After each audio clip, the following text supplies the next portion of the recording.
Hey guys, welcome back to the channel. This is story about what if Naruto Awakens most powerful Zanpakuto Bleach Part 1. Before I start, please do support for more amazing content and comments for Part 2. Do consider to subscribe my channel and share my video to your friends and check out the description as well. Let's start the video. Hikari, get out of here. Daisuke, take her to safety. Both said people looked at each other questioningly before returning their gaze to the older woman. Mom, Hikari called out. Daisuke grabbed her hand. Let's get out of here, Hikari-chan. Let go of me, Haruno. I can't just leave my mom alone. The 16-year-old girl tried to wriggle free from Daisuke's grip. And then, more buildings were crashed, followed by horrified screams of the villagers. Monsters kept on coming, one by one, gradually destroying the village. Konoha Village, Shinobi World. Present time. Sakura shifted on the bed, slowly opening her eyes to meet the morning sunlight that hit her. She grunted. She went under the sheets, grabbed a pillow and hugged it tightly. The pink-haired Kunoichi sighed. Today was going to be the same as any other day. Every morning, she would get up early, change into a nurse gown and go to work at the hospital, whereas in the afternoon, she would be free but have absolutely nothing to do. Sakura had gotten used to that routine. Shall we hang out? The wristwatch was being observed. I can't. We'll be going on a mission in an hour. Sakura had been getting a lot of that lately. No matter who they were. Ino, Tenten, Lee, Naruto or Sai. She rarely hung out with her comrades anymore. They all seemed to have neglected her. Or so she thought. Sakura sighed and sat upright on her bed. But seriously. Tsunade Shursho rarely called her in for training nowadays, and her comrades were nowhere to be seen like for almost a month now. Sakura was never the one to have such negative thoughts, but she couldn't help but think that starting not too long ago, she had become invisible to everyone else. Everyone got their own mission or job to do while she hadn't gotten one in a while now. Not even a simple A-rank mission. Shinaro. This sucks. Sakura kicked the sheets off her body, but due to her frustration the blanket was forcibly tossed across the floor. Oops. She was getting lonelier and lonelier as days passed. She even missed Naruto taking her out on one of those dates at Ichiraku ramen stand. She also had tried requesting for a mission from Tsunade the Hokage, also her mentor, but she got rejected often.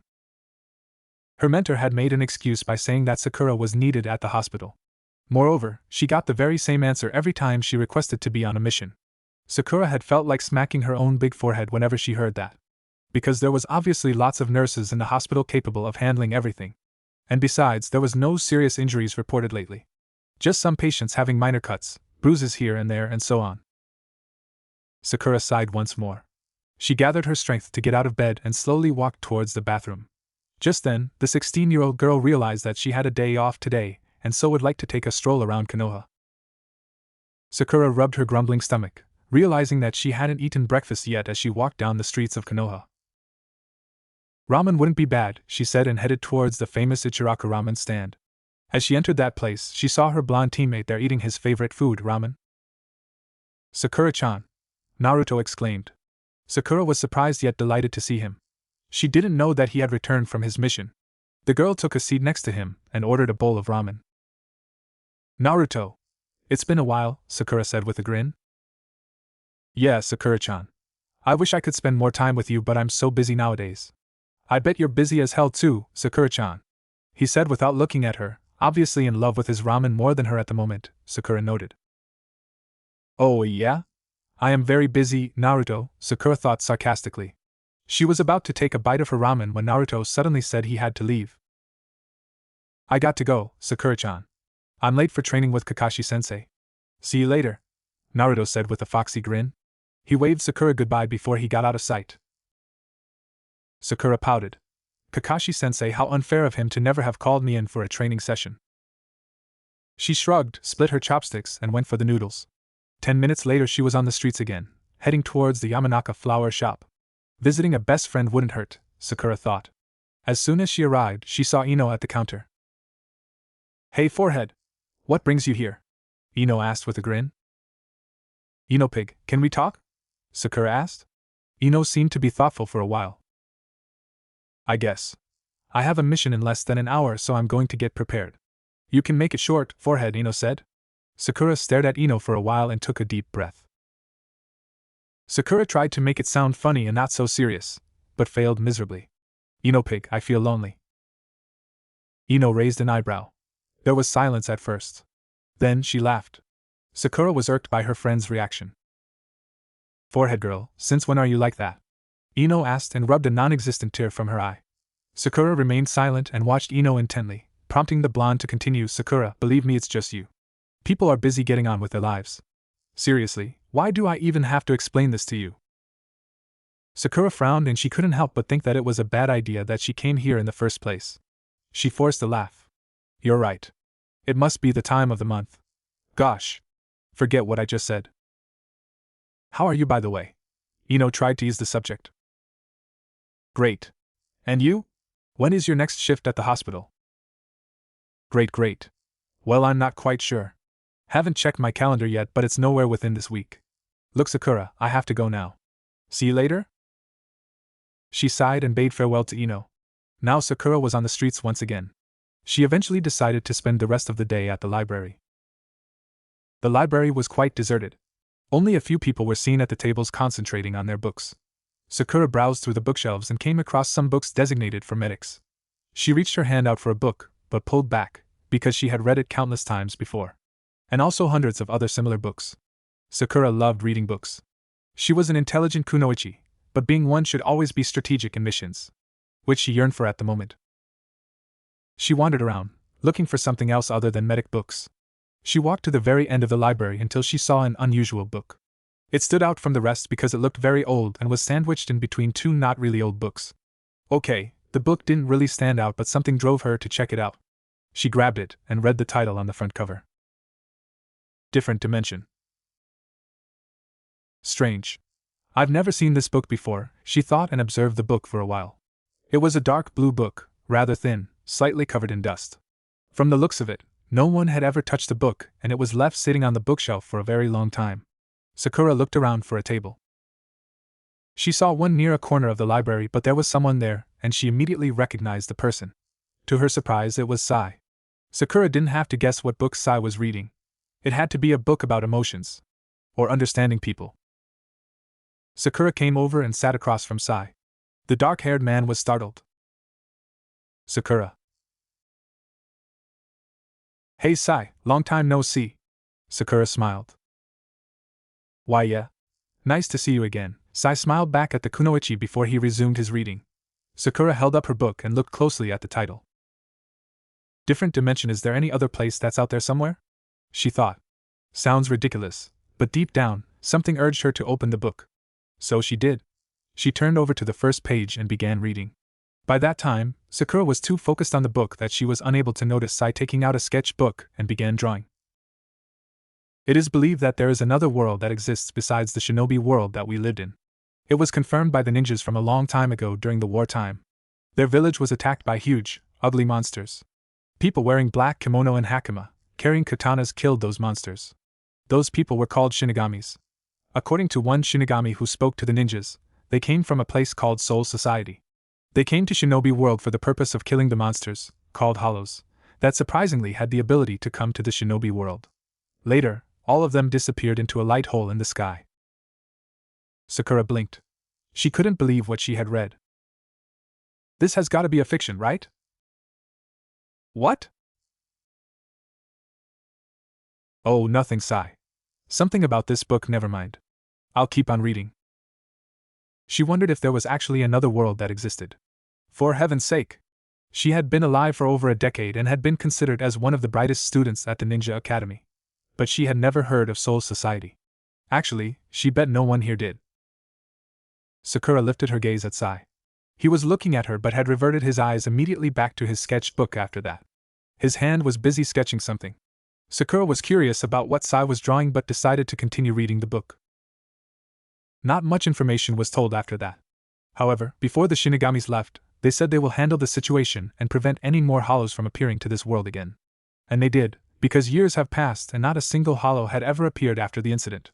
As each year passed, the incident was slowly forgotten and it became completely wiped out from people's memory eventually. The sole purpose of this book being written is to prepare the people of a future where the incident returns. Hollows' appearance. They have ghostly appearance since they are spirits. They wear masks. Most importantly, they can't be seen by normal people. Sakura turned to the last page of the book to find out who the writer was. Author dash.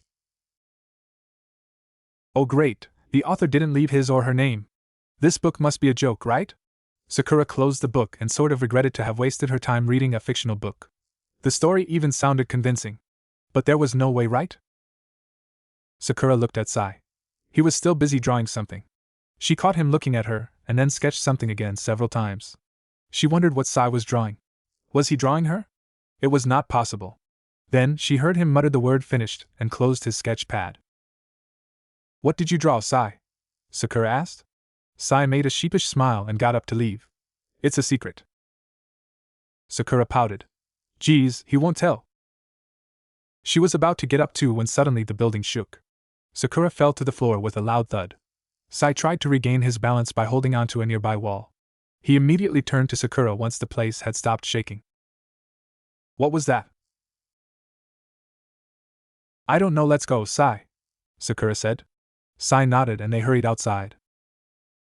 Once they were outside, to their horror, they saw a huge ghostly figure wearing a white mask destroying whatever was nearby.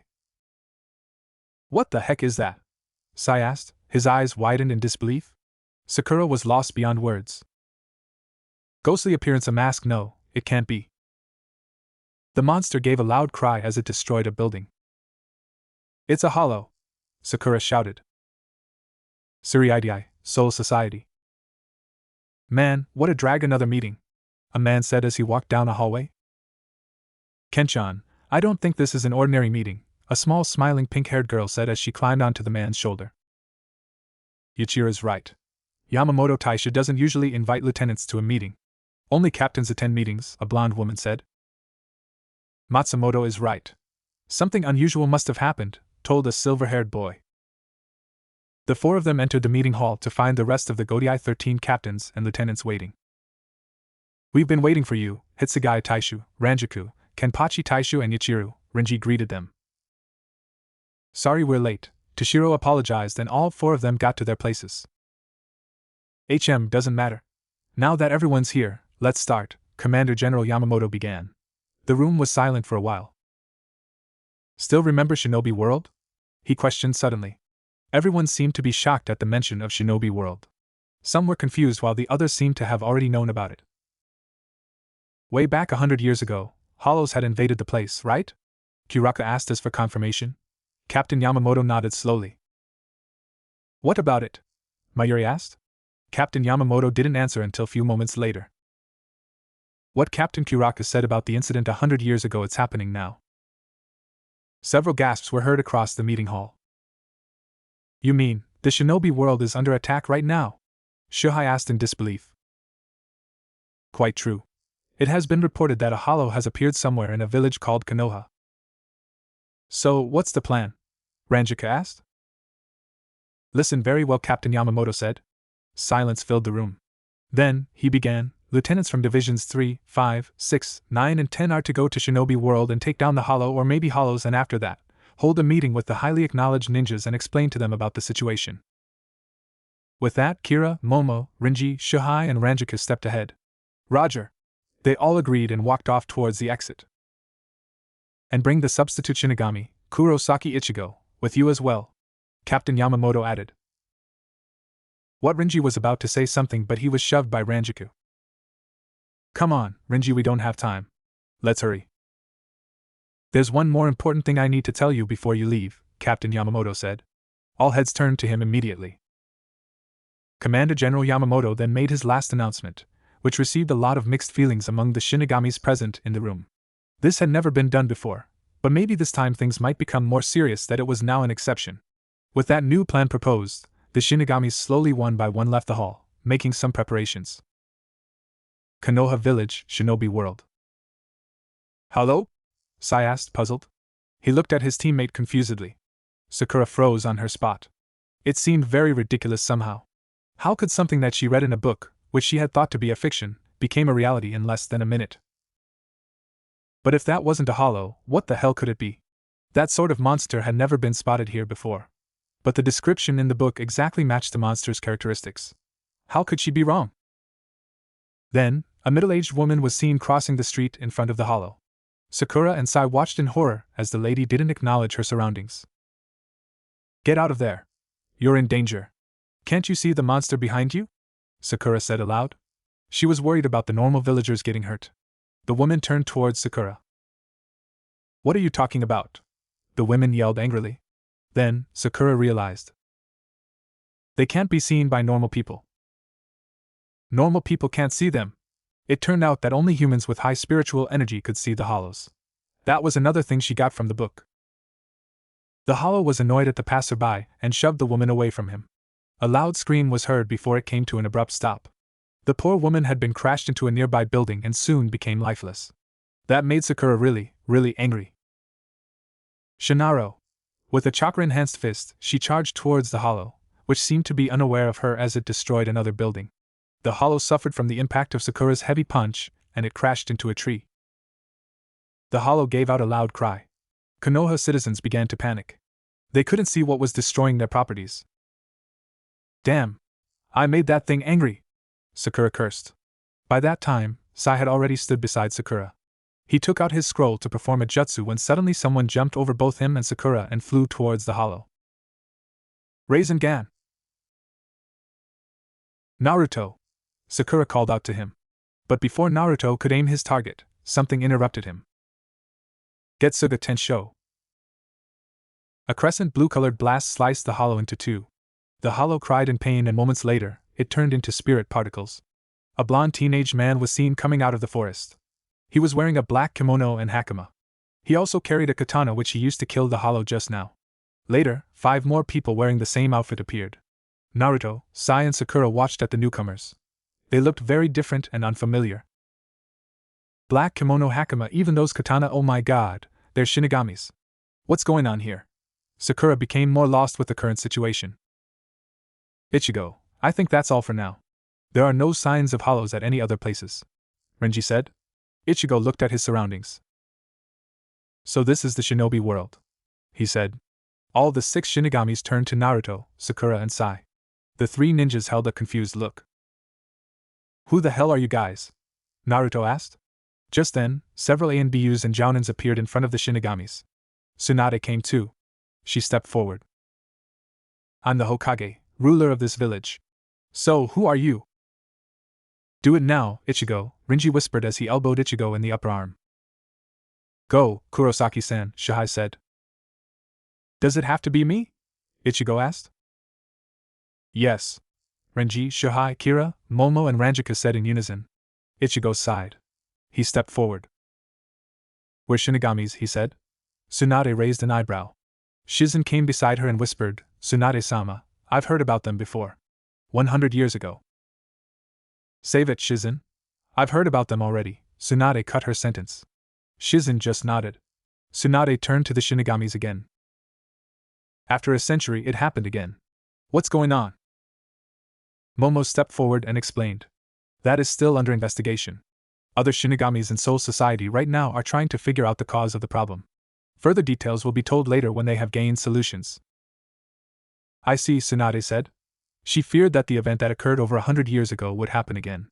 The first time she had heard about the event was from the elders. And that was when she was just a little child, and she hadn't believed it at first until now that she could see the hollow and shinigamis in front of her very own eyes. Tsunade whispered to Shizen, Shizen, assign a few Chunins to go to the library. I heard that there's a book that explains about another world.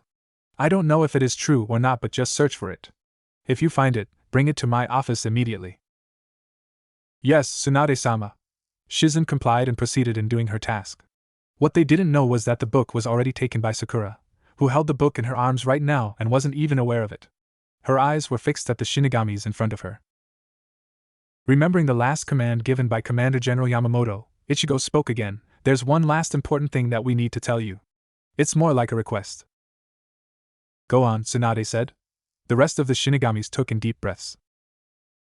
If possible, we need a few people here to come with us to Soul Society and undergo a special training to become a shinigami, like us. It may take years. All of the ninjas were shocked by the proposal. There was no way someone would willingly leave their beloved village to train something that did not follow the way of shinobi in another world. Renji finally spoke. I know it's difficult, but we Shinigamis from the other dimension won't think it'll be easy for us to come here whenever a hollow appears. We can't predict how serious the problem will become. So until the current problem is solved, we need some of the skilled ninjas here who think they are capable of handling the hollows to come with us. Ranjika continued further, please understand that the way the hollow is killed is different as to who does it. Only a Shinigami's power can cleanse the hollow's soul instead of completely destroying it. So, anyone who is willing to take the risk, please accept the offer. This is also for the sake of your village, Kira concluded. The Konoha shinobi seemed to be thoughtful for a while. We give you 24 hours to decide. Whoever is willing to become a Shinigami, please meet us at the front gate of this village in 24 hours and we will bring you to Soul Society where you will begin your training immediately. That is all, Renji explained. He took out his Zanpakuto and thrust it forward, and suddenly sliding doors appeared before the Shinigami. We have opened the Senkamin. We'll take our leave now. The Shinigamis entered the Senkamin to return to Soul Society. Remember to meet us tomorrow, Kira managed to say before the door was completely closed. What the hell is going on? Naruto was equally confused as anyone else. He watched as the sliding doors disappeared into thin air. The surrounding became noisy immediately as people began to make a huge fuss about the situation. Sakura just stood there on her spot and stared at the ground hard. She hugged the book tightly to her chest. Soul Society, It happened out of the blue and unexpectedly. No one seemed to fathom what had happened to the village just now. The situation was extremely weird and unusual for Konoha village. Because most of the villagers couldn't see what had destroyed their buildings, several questions had popped out. What monster? Why can't we see it? Is it going to come again? Stop it before it destroys everything. Sakura had witnessed the villagers' mixed reactions just after the hollow disappeared yesterday. The villagers were undeniably petrified. Things were under control at the moment, but no one had an idea when the monster would come again. And that was why the Shinigamis had made the proposal. A few selected shinobis were to undergo Shinigami training in order to have the hollow invasion under control, even if it would only help a little. Sakura was lying on her bed deeply in thought. It had been hours since she was like this. She was thinking about Soul Society and the aforementioned offer. She wondered who would go. As much scary and risky as it sounded, training in another world might not be a bad idea. No doubt new powers would be granted. Hence, you would become much more stronger. Soul Society. Actually, Sakura was thinking whether or not she should accept their offer. Yes, Sakura was having some thoughts of undergoing Shinigami training. She had been thinking about it over and now she got less than 5 hours to make a definite decision. Sure that she loved her village, but staying here wouldn't do her any good. Currently as a Chunin medic ninja, her skills had grown considerably higher compared to her days of being a genin. However, lately her progress seemed to be coming to a halt, and she wouldn't want that. She was getting sick and tired of being ignored, sick and tired of not being acknowledged, sick and tired of her lack of training. If she went to Soul Society, she would have a proper training for sure. Stay there possibly for years, away from Konoha village, away from pain. But she would miss her friends. She would miss undergo ninja trainings and many more. If somehow she successfully became a Shinigami, she would surely come back to Konoha and protect the village. By then, everyone would acknowledge her. Besides, deep down she felt something that really urged her to go. She didn't know what it was, but from the beginning when she read the first page of the book in the library, she strongly felt an unknown and faint connection to the author. But maybe that was just her. Sakura had made up her mind. She looked at the Team 7 picture on the table next to her bed. She grabbed it and stared at it for a while. She missed the old days back when they were still genins. But now things had changed so much ever since Sasuke left the village. Sasuke-kun, you have no idea how much you hurt both Naruto and I after you left. Sakura glanced at the clock hanging on the wall. Less than 5 hours left before the Shinigami would come to escort the selected ninjas to Soul Society. She wondered who else wanted to go. Or who Tsunade had picked to go on this mission. Sakura replaced the picture before she got up and made her bed. She then retrieved her backpack and began to pack her clothing and essential needs. Half an hour later, she tore a small paper and scribbled something on it. She placed the note on her bed. She grabbed the Team 7 picture once more. Strange, she didn't shed a tear. She felt sad but she didn't cry, and she was glad of it. The kunoichi pressed her lips to the glass momentarily, and then slowly she faced the picture down onto the table. She then slid her backpack onto her shoulders and took one last glance around her room before she stepped out. Present in Tsunade's office were Shizen, Kakashi, and 6 more people. These 6 shinobis consisted of an ANBU, 3 jounins, and 2 chunins. They were selected after a very quick yet properly planned meeting between the high authorities of the village. The meeting resulted in an immediate dispatch of a few shinobis who each went to several areas, clans, and departments within Konoha village to relay the news and request by the shinigamis yesterday. Anyone who would willingly go and take the offer was to report themselves to the Hokage's office in less than 24 hours. That was Plan A. Plan B was that if Plan A failed and that no one wanted to volunteer, Tsunade would personally pick the ninjas herself. One of them had been Kakashi. Although she was sort of unwilling to let him go because he was one of the elite ninjas around, she believed that he had the skills to undergo the extraordinary training quicker and so would be returning to the village in a short amount of time. But how much did she know about Soul Society and shinigamis that could qualify her to make such assumptions? In the end, they went for Plan A and were glad that it worked out. Kakashi got to stay. Listen, Tsunade began. She moved her eyes down to the paper on her desk. This is the letter that arrived to me not long after the shinigamis left yesterday. One of them seemed to have sent it here. I'm going to brief you on how your life will be like in that world. What is it called again? Oh right, Soul Society. People who live here are not the same as us. They're completely different. We're humans, but they are souls. This place is where you're supposed to go when you die, as it was stated here. But I don't know. It may be just a parallel universe that is not connected to ours. Upon your arrival there, you will settle in. They will provide you your own home, and then you will be admitted to Spiritual Arts Academy, where you will learn all the basics, and where your abilities will be observed on weekly basis, I believe. Your progress will be monitored throughout your stay in the academy. They will make sure that you all have proper training to become a shinigami. You are aware that this training may take years, right? Have you all thought it over? Is this your final decision? Tsunade continued further. Yes, Hokage-sama. It's my own decision to go. Yes. I want to protect this village. Yes. Understood, Hokage-sama. I'm in. Definitely. Tsunade nodded encouragingly to all of them. And then, there was a knock on the door. Come in, Tsunade invited. All eyes widened in curiosity once they saw Haruno Sakura coming into the room. Sakura, what is it? Tsunade asked her subordinate. She noticed the backpack Sakura was carrying and raised an eyebrow in confusion. Shursho, I'd like to go to Soul Society as well, Sakura stated firmly. Tsunade, Shizen, and Kakashi were momentarily stunned. The Hokage studied her subordinate's expression for a while before she said, Sakura, are you sure about this? Sakura took in a deep breath. She exhaled slowly. Yes, I'm positive. I won't go back on my words. Kakashi watched Sakura with concern. He had a sudden urge to stop her, but he held back. Who was he to do that? He was just her sensei. How could he change his pupil's decision and break her determination? No, he knew Sakura very well. She was not that easy to give up. Though her skills were no match for Naruto, they both have fierce determination. I accept the Shinigami's offer and decided with all my heart that I will do my best training in Soul Society. I shall not withdraw. Once I'm done, I'll come back and protect the village, Sakura said calmly. She didn't think that long sentence was necessary. But she wanted to show to her master that she was adamant and determined to do this. And just for once, she didn't want her request for a mission to be rejected again. Tsunade drew in a long breath. Everyone else, please leave the room. I need to talk to Sakura privately. Everyone else complied. One by one, they left the room. Except for Kakashi. Tsunade noticed, but she let him be. But Sakura. Tsunade-sama, please. What made you want to go? I realize I lack in so many things. I want to improve my skills, and so undergoing a special training would help me further increase my capabilities. Tsunade and Kakashi silently observed their pupil for a moment. You're a qualified medic ninja.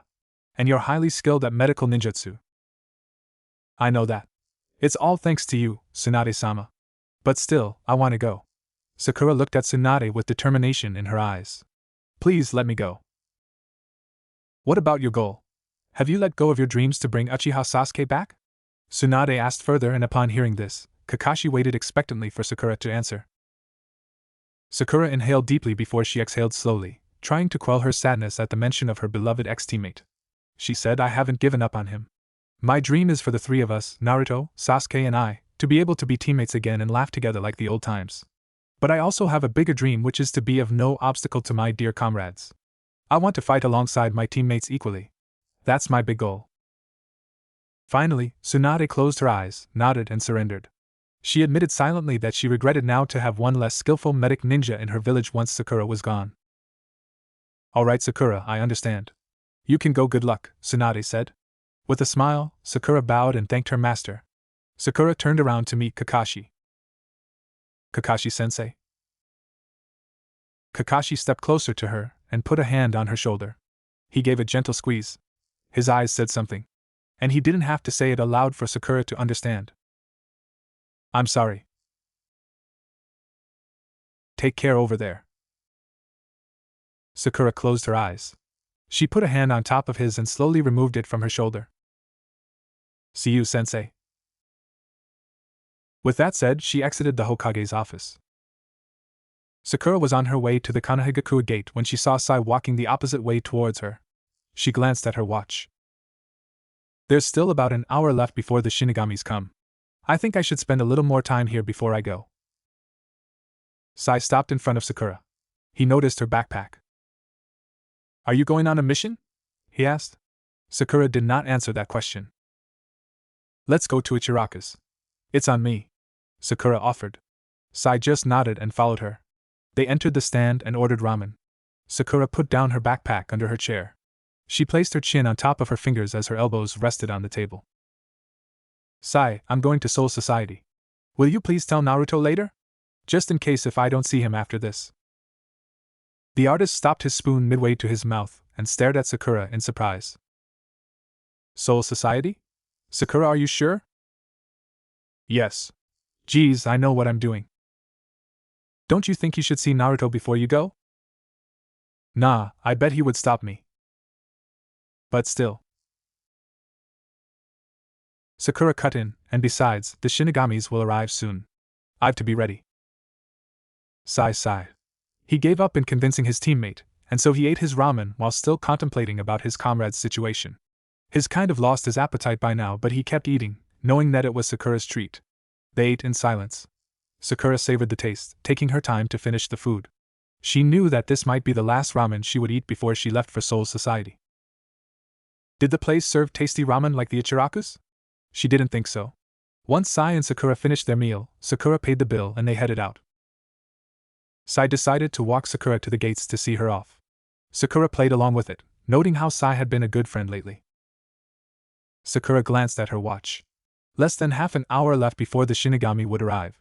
Sakura's heartbeat began to race. She was neither afraid nor hesitating, but she just wondered how her life would be like in Soul Society. She pushed those thoughts away when she realized that Sai and her had arrived at the gates. This is at the Kanehigakure gate, the last place I'm gonna be at before I go, Sakura spoke in a low voice. Sai turned to Sakura. Sakura. Yes, Sai? I read in a book that you should say good luck whenever your friend is departing or something like that, so, good luck and take care, he said and grinned hesitantly. Sakura hadn't expected that coming from him, but she smiled at him. A genuine smile. She tried hiding her blush, so she looked away. Thanks, Sai, she said and put a hand on his shoulder. Say hi to Yamato Taisha for me when he gets back. He's still on a mission, right? Sai nodded. Sakura let go of her hand and they stared at each other for a while until someone interrupted them. Sakura-chan. Sakura sighed. It was Naruto. She didn't turn around and Naruto appeared in front of her, so Sai was forced to step back. Naruto's face was holding a mixture of confused, worried, sad and angry look. Hey Naruto, Sakura greeted casually. Sakura-chan, I heard about it. Please say it isn't so. Sakura smiled apologetically. I'm sorry Naruto, but I really have to go. I'll miss you guys. But Sakura-chan, what if I'll never see you again? Sakura rolled her eyes. What are you talking about? Surely I'll come back even if it's gonna take years. Naruto didn't say anything. He stared at her in disbelief. You really want this, Sakura-chan? Sakura nodded. Finally, Naruto surrendered. If he could, he would go with her to Soul Society. But he knew that it was impossible for him. He had other priorities in Konoha village. Sure, he loved Sakura, but he couldn't go with her to stay by her side because of the one precious promise he had made to her, which was to bring Uchiha Sasuke back. I understand, Sakura-chan. Suddenly, Tsunade and the 6 selected shinobis appeared at the Konohagakure gate. Tsunade saw her subordinate and gestured her to come closer to the group. Sakura. Sakura was about to join them when Naruto grabbed her wrist. Sakura widened her eyes in shock. Take care, Sakura-chan, he said and made a small smile. Sakura smiled back and nodded. Goodbye, Naruto-sai. Both of her teammates nodded as they watched Sakura's retreating back. Several moments later, sliding doors appeared out of nowhere. It opened to reveal 2 shinigamis. One had a strawberry blonde hair, a woman Sakura recognized as one of the shinigamis that had come yesterday. The other one was a silver-haired boy and was shorter than the woman. He wore a white haori over his black shinigami clothing, and he had a green sash around his shoulder that held his sword behind him. We're here to escort the selected shinobis to Soul Society as promised. So are they all? Hitsugaya Toshiro asked, referring to the 7 ninjas standing before the Hokage. Yes, these people will be going with you, Tsunade said and then turned to them. So good luck once again and have a safe journey. All of them, including Sakura, nodded in determination. Tsunade turned to her apprentice. She observed Sakura's calm face before she placed a hand on the pink-haired Kunoichi's shoulder. Sakura-chan. All heads turned to Naruto immediately. While you're in Soul Society, I'll train hard and I'll definitely bring Sasuke back. I promise that. And when you come back, let's start our team over, Naruto said aloud. He grinned and made a fist in front of his chest, indicating his great resolve. Sakura was touched by his words. She smiled. Thank you, Naruto. Sai smiled at her and put a hand up to make a small wave. Sakura waved back. Let's go now, Toshiro said later. With that, the 10th Division captain, his lieutenant and the 7 shinobis entered the sliding doors. Naruto, Sai and Tsunade stared at their retreating backs until the door completely disappeared. 1 month later. Tsuruidai, Soul Society. It had been a month ever since Sakura left Konoha village and stayed in Soul Society. Upon her arrival, she had been admitted to the Spiritual Arts Academy, where she discovered about Ryatsu and was taught more on how to control and make use of it. Sakura had always been great at chakra control. Hence, she didn't have much trouble in the area. Sakura had memorized all the incantations, both Hado and Bakuto, so quickly in such a small amount of time. Due to her perfect chakra control, she was able to activate the spells correctly and easily. Compared to the other 6 shinobis, she progressed very well. She even scored excellent marks in tests, garnering positive attentions from everyone, including the teachers. As expected of you, Sakura-chan. You're intelligent. I once heard from Irika that you're one of the brightest students back in the Ninja Academy, a fellow Chunin comrade had told her once during class after they had been given their test papers back.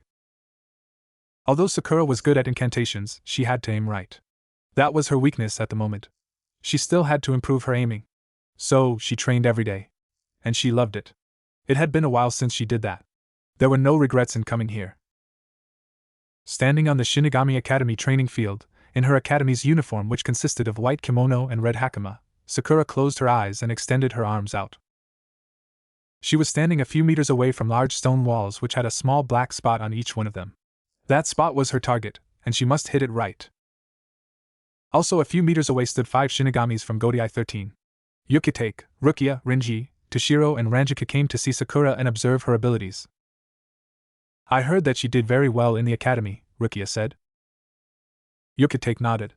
Yes, she's the one people have been talking about. What is she, a genius? Rinji questioned. Well, not quite. She came from the shinobi world. That's one. And then she excels in her exams, Yukitake explained. The Shinigamis continued to watch Sakura, who was still concentrating on her Ryatsu. What's her name again? Rinji asked. Haruno Sakura, Yukitake answered. Ranjika smiled. Haruno Sakura, eh? That name really suits her. Toshiro observed silently the pink-haired Kunoichi with his arms crossed over his chest. Suddenly, Sakura opened her eyes and began to speak. Hadano, for Byakurai. A bolt of lightning fired from Sakura's forefinger. Unfortunately, it didn't hit the target, but instead it hit a few inches away from the black spot. Sakura closed her eyes again. It's okay. Just stay calm and concentrate more, Sakura reassured herself. She missed, Renji stated. She might be intelligent, but I can tell that her combat skills need improvement, Toshiro said. Then, Shihai appeared before the Shinigamis with a paper in his hand. Yukitake Taishu, here's the report you wanted me to get, he said and handed the paper to Yukitake. The 13th Division captain took it and began to read through. What's that? Toshiro asked. It's Haruno Sakura's profile they got from the Hokage, Shihai answered. Who do you mean by they? Rukia asked. Just some Shinigamis who went to the shinobi world a few days ago to get a copy of the 7 ninjas' profiles. Yukitake answered as his eyes scanned through the paper. Back at the training field, Sakura opened her eyes.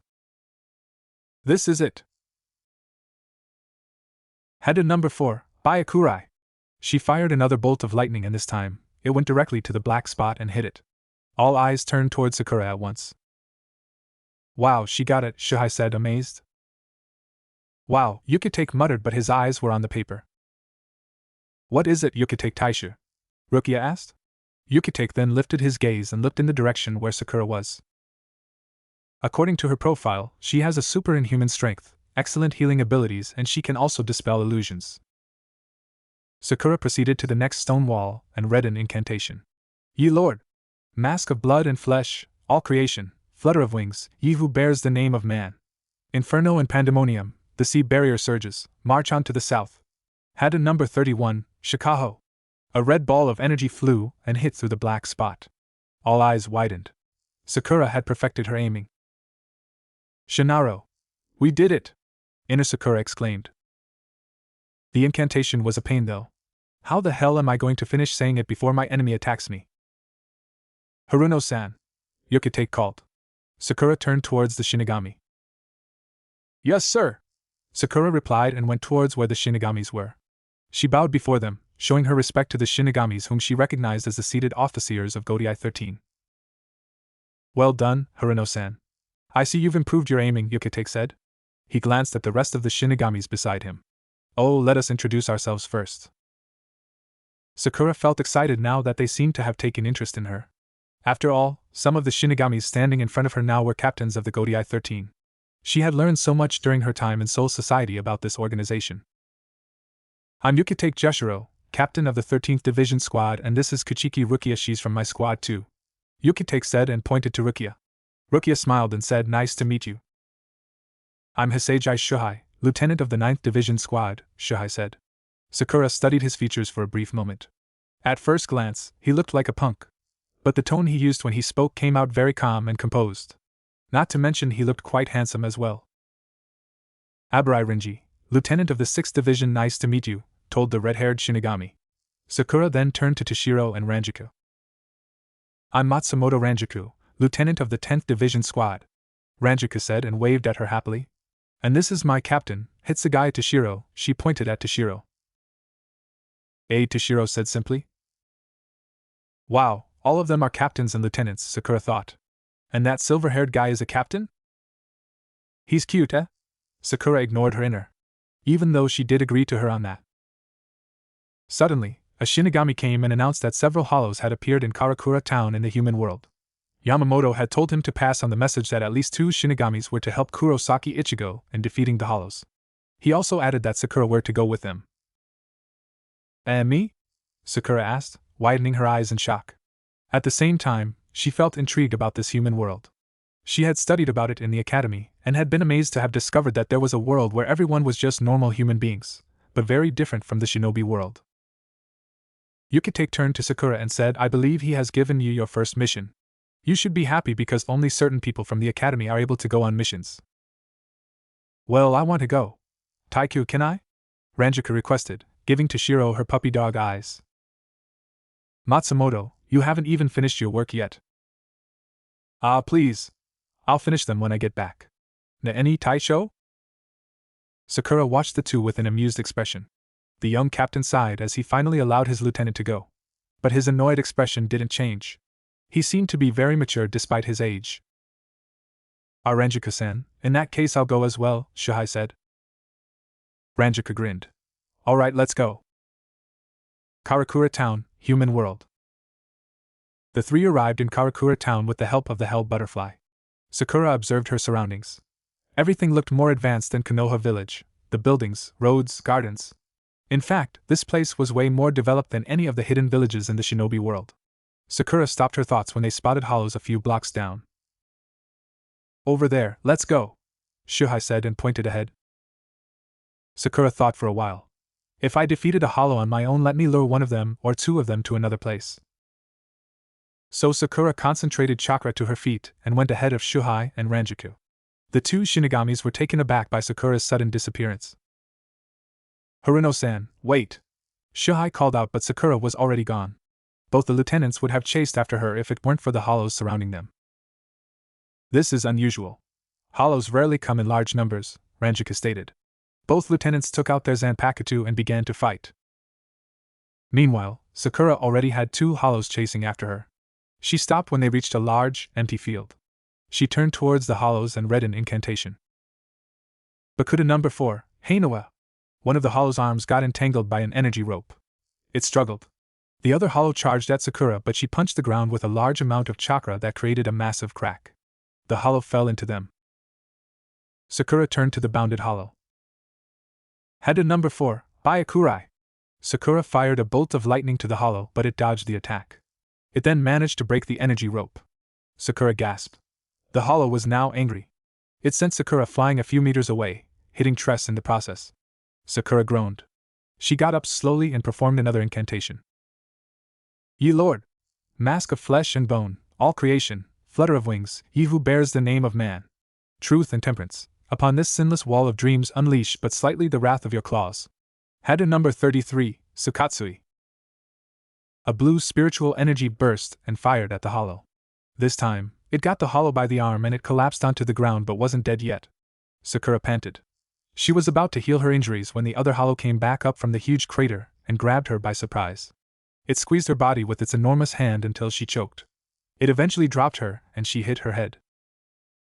Sakura groaned in pain, but before she could pass out, she managed to say weakly, Bakuda number 1, sigh. The hollow's arm got locked behind its back. It struggled.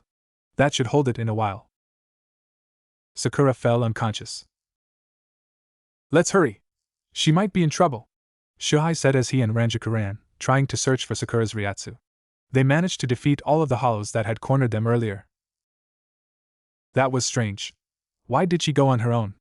Ranjaku questioned. Shuhei just shrugged. Then, a few more hollows appeared before them.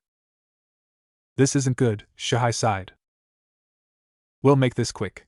We have to save Haruno-san, Ranjaku said. They then fought again. Hey, wake up. Wake up. Sakura opened her eyes slowly. However, the pain in her head didn't allow her to do so. So she closed her eyes again. I said wake up, Haruno Sakura. The voice was stern. Sakura fought the pain in her head and slowly she healed herself. She opened her eyes because she was curious about whose voice that was calling her. When she finally stood on her feet, she was greeted by an unfamiliar surrounding. Cherry blossom petals were everywhere below her. But there were no trees at all. The sky was plain white. Not to mention the place was very bright too. When she turned around, to her surprise, there was a young lady standing a few meters away, staring at her with her arms crossed over her chest. She had a short pink hair and piercing crimson eyes. She was wearing a white dress. She also had wings made up of cherry blossom petals. Strange. Is that an angel? Oh no. Please don't tell me I'm dead, Sakura thought. The lady in front of her almost laughed.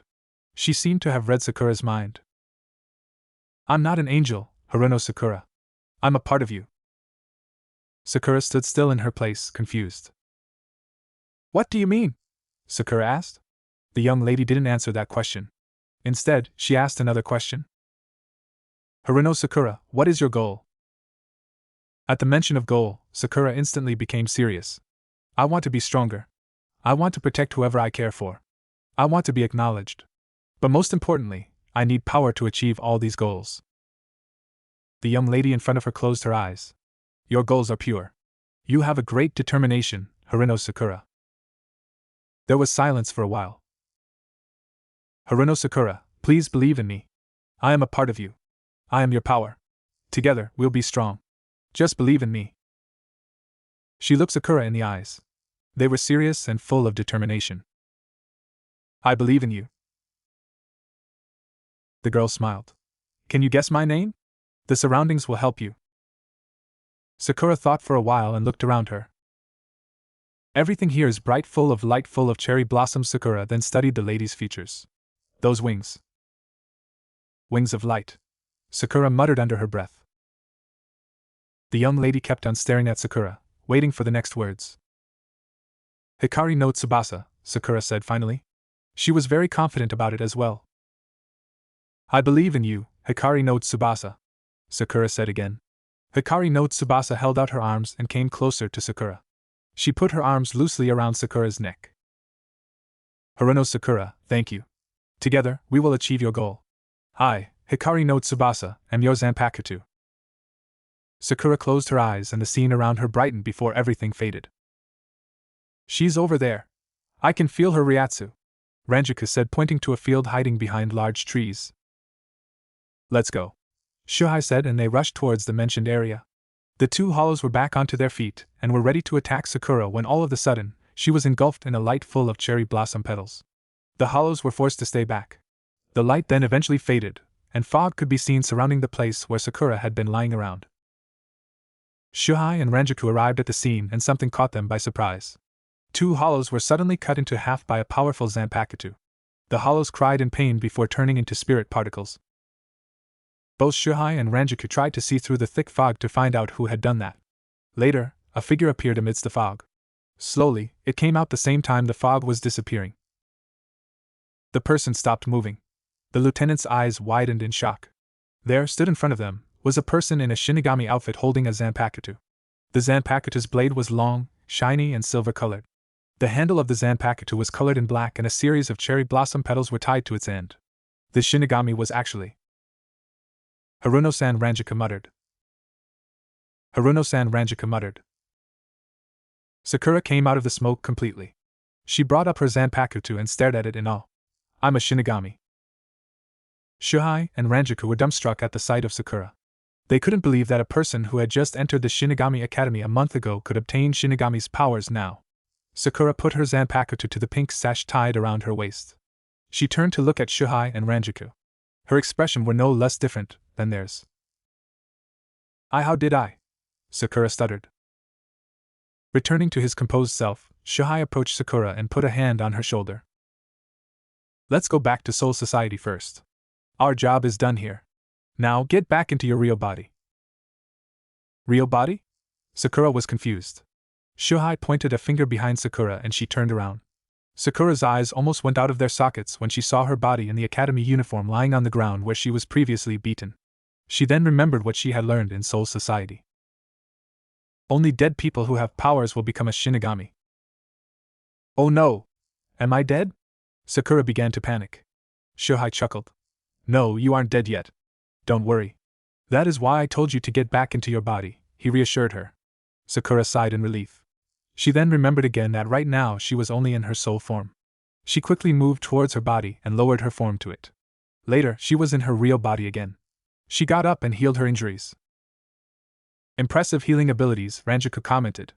Sakura didn't say anything as she was too exhausted. After everything was settled, they went back to Soul Society. Suriidii, Soul Society. All of the Godai 13 captains, except Mayuri, Toshiro, Kamamura and Kenpachi, were in the meeting hall. Sakura, Ranjiku and Shuhei, who just came back from the living world, now stood in front of Captain Commander Yamamoto. The said lieutenants reported the incident that took place in Karakura town, including Sakura's newfound powers, to Captain Yamamoto. If what you just said is true, then Captain Yamamoto looked at Yukitake. Yes, sir, Yukitake said and handed something to Sakura. Haruno-san, this is a badge. It is actually a license for certain Shinigami to hunt down hollows officially anywhere except Soul Society. I'll give this to you for future usage. Maybe when you go back to your world and a hollow appeared, you can change into your Shinigami form and defeat the hollow. But right now, use it to show your Shinigami form in front of all of us, Yukitake explained. Sakura took the badge from Yukitake's hand. She observed it for a while. It had the size of a fist and had two red buttons which looked like eyes. She pressed it to her chest and later came out Sakura in her Shinigami form. Everyone in the room was amazed.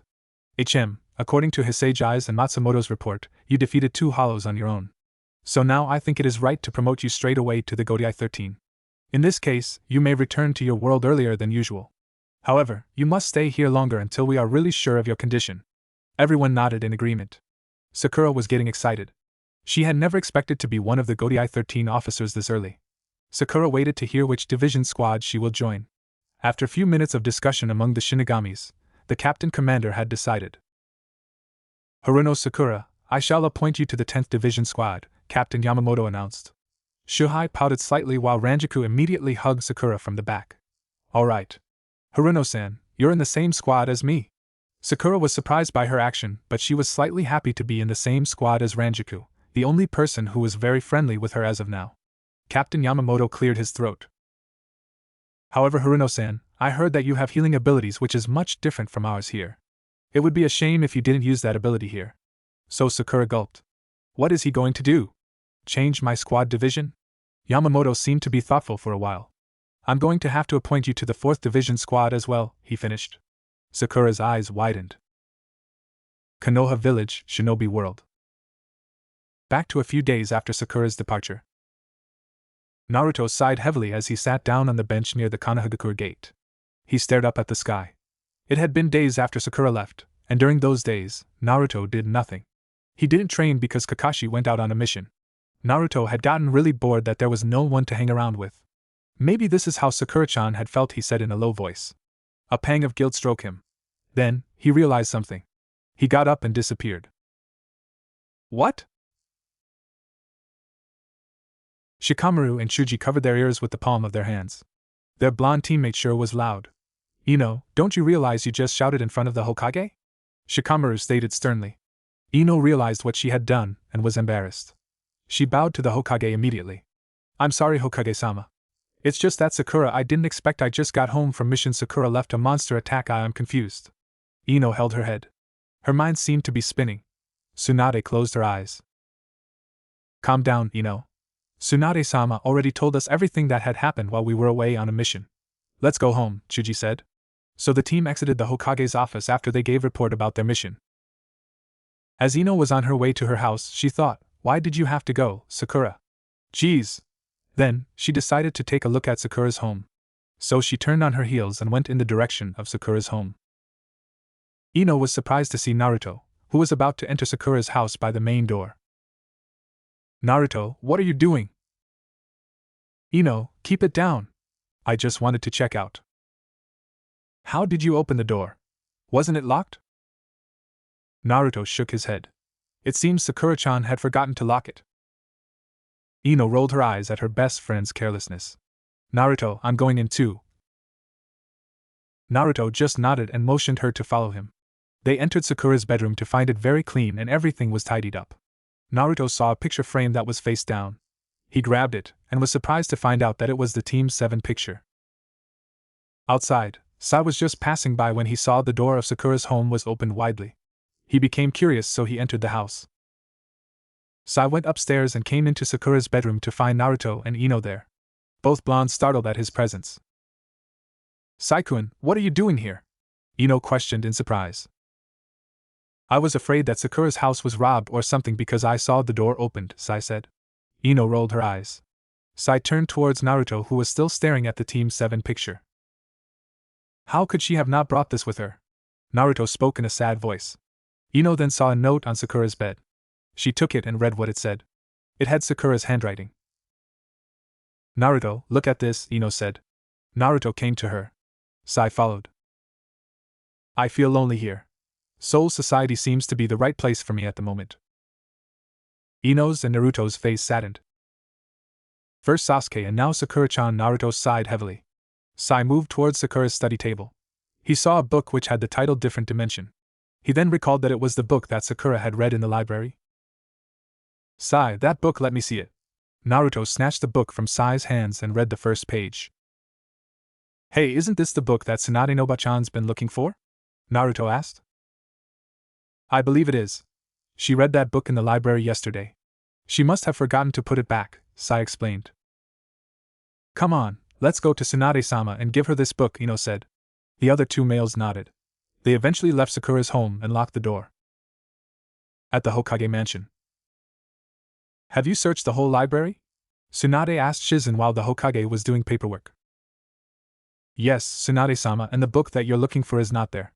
Someone must have borrowed it, or it could be lost, Shizen replied. Tsunade slammed a hand on her desk, which surprised the dark-haired woman. The Hokage said, I will not accept that. The book must be found at all costs. Then, there was a knock on the door. Come in, Tsunade said. Naruto, Sai and Ino entered the office. What is it? I'm busy right now, Tsunade asked. Tsunade Noba-chan, we found the book that you're looking for. Here it is. Naruto handed the book to Tsunade. Where? We found it in Sakura's home, Ino cut in. Tsunade frowned. Sakura? What were you doing in Sakura's house? Tsunade Noba-chan, there's no need to question us further. We got the book you want, right? Naruto made a slight grin that softened Tsunade's temper a bit.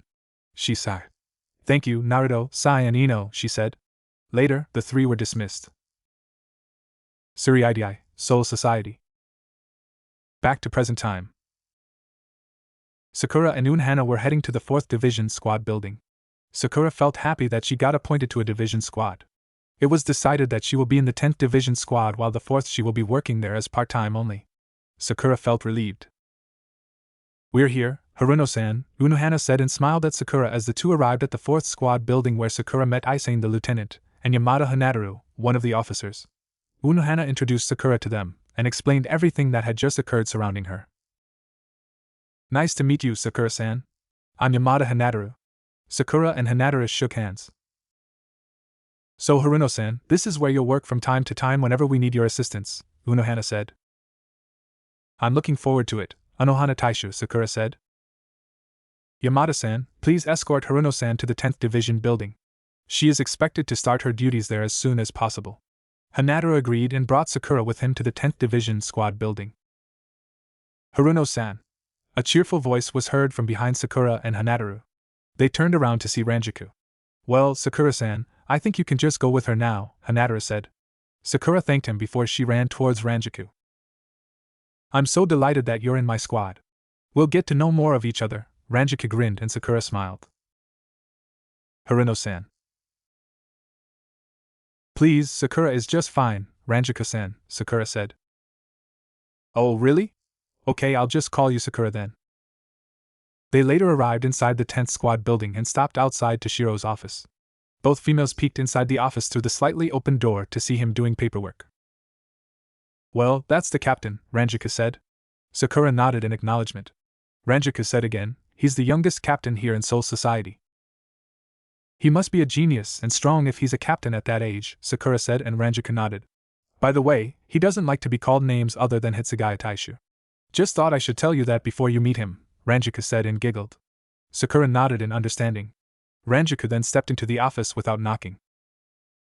Taicho, here's our new officer, Ranjaku said in a sing-sang voice. Toshiro looked up from his paperwork.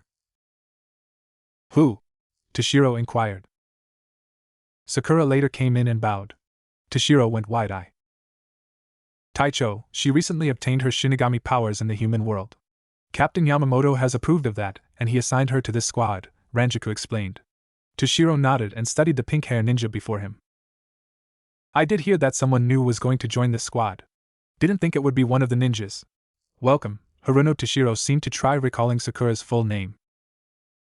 Haruno Sakura, Sakura finished for him. Toshiro nodded again. Well then, Sakura, you should change into a Shinigami outfit. Come with me and I'll give you yours, Ranjaku told her. The pink-hair ninja complied and exited the office with Ranjaku. 15 minutes later, Sakura was back at her apartment, and had changed into her Shinigami outfit. The only missing thing was her Zanpakuto. She didn't have it right now since she was in her human form.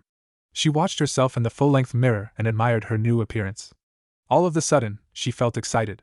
Not that she wasn't excited before, but now the excitement was 5 times greater. She was thinking and anticipating what would come next. Later on, Sakura was walking around Suriidai when she saw Shuhei on the opposite direction she was walking in. Hi, Haruno-san. He greeted her. Sakura smiled and greeted back. Please, Shuhei-san, Sakura is just fine, Sakura said. Oh, okay then, so where are you heading to? He asked. I'm just going for a walk. What about you, Shuhei-san? I was just wandering around, he said, grinning. So they walked together until Shuhei had to take another direction as he was called back to the office to do paperwork. Sakura later met a young Shinigami who looked about her age. She had a dark hair tied in a bun. Hello, Sakura-san. I'm Hinamori Momo, lieutenant of the 5th Division Squad. I heard everything about you. So which division squad are you in? Momo asked in a friendly manner. I'm in the 10th Division, Sakura told the Shinigami. So you're in Hitsugai-kun's squad, Momo said and smiled. Momo told Sakura everything about the betrayal of the 3 Shinigami captains, who were Aizen, Jin and Tosen. One of them had been the captain of Momo's squad. She also told Sakura how she admires her captain so much and was heartbroken when he left. Now Sakura knew more about the history of Soul Society. Later, Sakura was walking alone again. But now she was already back at the 10th Division Squad building. She was about to turn into another hallway when she bumped into someone. Ouch. Sakura landed on her, but while the other person only stumbled backwards a bit and managed to keep his balance. Sakura looked up.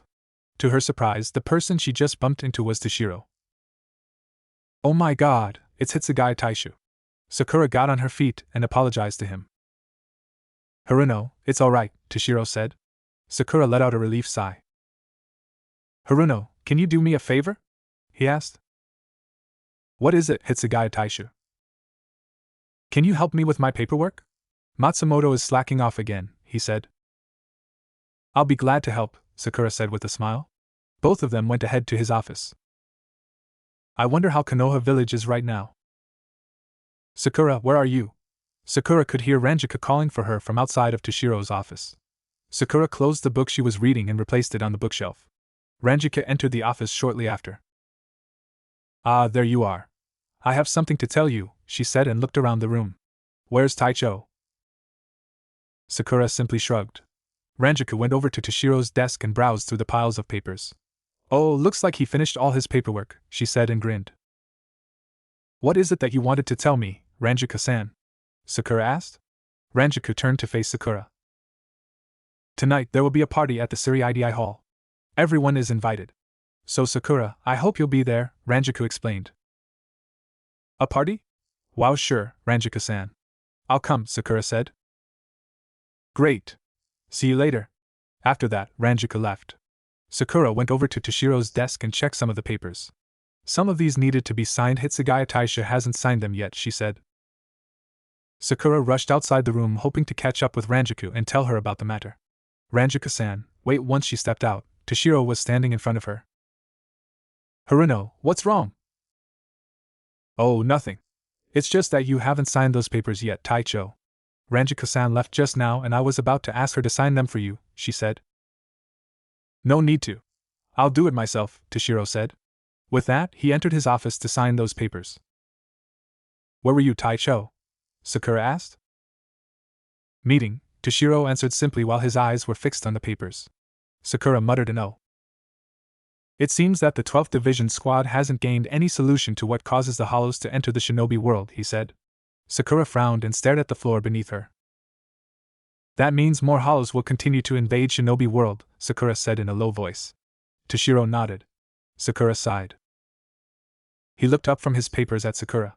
He had finished signing all of them. Hey, there's no need to worry. We'll keep on working hard. Sakura broke her gaze from the floor. She smiled. Yeah, you're right. Later that night, Sakura was on her way to the Suri-idi Hall when she saw Ranjika, who was also on her way to the same place. Hey Ranjika-san. Wait up. Sakura called. Ranjika turned around and grinned. Sakura. Glad you came. Let's get inside, shall we? Once they arrived, everyone was already there. Some shinigamis were swaying and dancing on the dance floor, and the others were chattering and helping themselves at the buffet table. The music was loud as well. Hello there. Sakura turned around to see a small girl with short pink hair sitting on a shoulder of a huge man. She was waving at Sakura. The little girl then got onto the floor and walked up to Sakura. Wow, we have the same hair color. I'm Michiru. What's your name? Sakura bent down and smiled at the little girl. I'm Haruno Sakura. Michiru smiled. Nice to meet you, Pinky. Sakura twitched at the nickname. Ranjiku giggled. Yuichiro likes to give everyone nicknames, Ranjiku explained. Then, the man who was with Yuichiro came forward. Sakura looked up. Ken-chan. Pinky has a pink hair like mine, Yuichiro said, grinning. Kenpachi just stared down at Sakura. He's scary, inner Sakura thought. Kenpachi smiled evilly and turned to Yuichiro. Let's go and eat, he said. Okay. See you later, Pinky. Yuichiro went back onto Kenpachi's shoulder, and they disappeared into the crowds. Who are they, Ranjiku-san? Sakura asked. Captain and Lieutenant of the 11th Division Squad, Ranjiku answered. If Sakura had been drinking, she would have choked. No way. Yuichiro-chan is a lieutenant? Sakura asked in disbelief. Ranjiku nodded. Oh, Taisha's there. Sakura, I have to go. You have fun, okay? Sakura was about to protest, but Ranjiku already left her. Sakura sighed. Now she was alone. Hey, what am I saying? I'm new here, so I should go around and make friends. Alright, let's see. But then, oh hello there. Sakura startled and turned around. It was Mayuri. Another creepy-looking person. Oh, hello, Sakura said nervously. I'm the captain of the 12th Division. You know what my squad do? We do researches and sciences. Sakura nodded slowly. I heard about you. You're a ninja from the shinobi world. I did some research about ninjas and they are truly interesting. So I was thinking if you could be a research project. Okay, Major Creepy. Sakura began to take a few steps back. Then, someone held Sakura's wrist and pulled her away with him, and away from Mayuri. Mayuri simply shrugged. I knew she would just run away. The person who had pulled Sakura kept on dragging her until they reached a corner. You should stay away from him. He sees someone as nothing but an object for researching. Sakura turned around to see a dark-haired woman wearing glasses. I'm Isi Nanao, lieutenant of the 8th Division Squad. I've heard about you, Sakura-san. Oh, so I'm popular now? Sakura thought. Nanao-san, thanks for rescuing me back there, Sakura said and laughed sheepishly. Nanao nodded. I've been reading books about the shinobi world, so now I'm quite happy to see a ninja who came from there. It's nice to meet you. Later, a man wearing a straw hat and pink haori went past them. But he managed to say something referring to Sakura before he left, and she had heard him. Another beauty in Suriidai. Sakura blushed at the comment. That's my captain, Kuraka Shunsui, Nanao told Sakura. The two enjoyed the party together, but later they were separated when several normal seat officers approached Sakura and asked her to dance with them. Sakura just accepted their requests and danced with each one of them. An hour later, Sakura became exhausted, so she took a sip of her lemonade. Oh man, I never had that much dance before. Then, Shuhei appeared beside her. Hey, Sakura-san. Shuhei-san, you're here too. I didn't see you earlier. Sakura put down her empty glass on the table. Yeah, it's just too crowded here. By the way, are you having fun? Sakura nodded. Yes, it was great. I made new friends too. Shuhei nodded slightly. Sakura-san, would you like to dance with me? Shuhei held out his hand. Sakura stared at it for a while before she took it. Sure. So they went to the dance floor and danced together. A table not far away from the dance floor was occupied by Ranjiku, who was watching the two. She smiled and thought. Sakura is quite popular with the guys. She took a sip of her sake. Outside, Toshiro was sitting on a bench and staring up at the sky. Not the party type at Hitsugaya Taisha? The voice startled the young captain, and he looked up to see Sakura walking towards him. Harino. Sakura smiled. You should go in there, Taicho. It's fun. Toshiro just shrugged. Sakura sighed. Wait here, Hitsugaya Taisha. I'll be right back. Toshiro wondered what Sakura was planning as he watched her gone into the building again. Later, Sakura came back with 2 glasses of lemonade. Drink this, Taicho. You must be thirsty. Toshiro took one of the glasses and muttered a thanks. Both of them sat in silence while drinking. Why are you out here? Toshiro asked. I just saw you here and I don't like seeing someone being alone while others are having fun. So I decided to accompany you, Taicho, Sakura said. Toshiro didn't respond and continued to stare up the sky. So tell me about Shinobi World, Toshiro began. He thought that he should break the awkward silence. Sakura was surprised by it. She thought for a while. Well, Shinobi World consists of 5 great countries. They are the land of fire, wind, earth, water, and lightning. Konoha village, where I came from, is in the fire country. For every country, there's a ruler called a kage. The ruler is the strongest among every ninja in the country. Ninjas train and go on missions most of the time, Sakura explained. Do technologies exist there? Toshiro asked. Sakura nodded. We have computers, but there are not many of them since they are of no great importance to us ninjas. Toshiro nodded in understanding. There you are. Both heads turned to the direction of the voice. Taicho, Sakura, get back in there and have fun. It was Ranjaku and she was slightly drunk. Toshiro rolled his eyes and looked away from her. Ranjaku frowned. She grabbed Toshiro's and Sakura's wrist and dragged them into the party hall. Toshiro protested. Matsumoto, let go. Nah, you two are going to dance, Ranjaku said. Toshiro and Sakura stared at each other wide-eyed. Before they knew it, Toshiro and Sakura were pushed slightly onto the dance floor. Ranjaku smiled.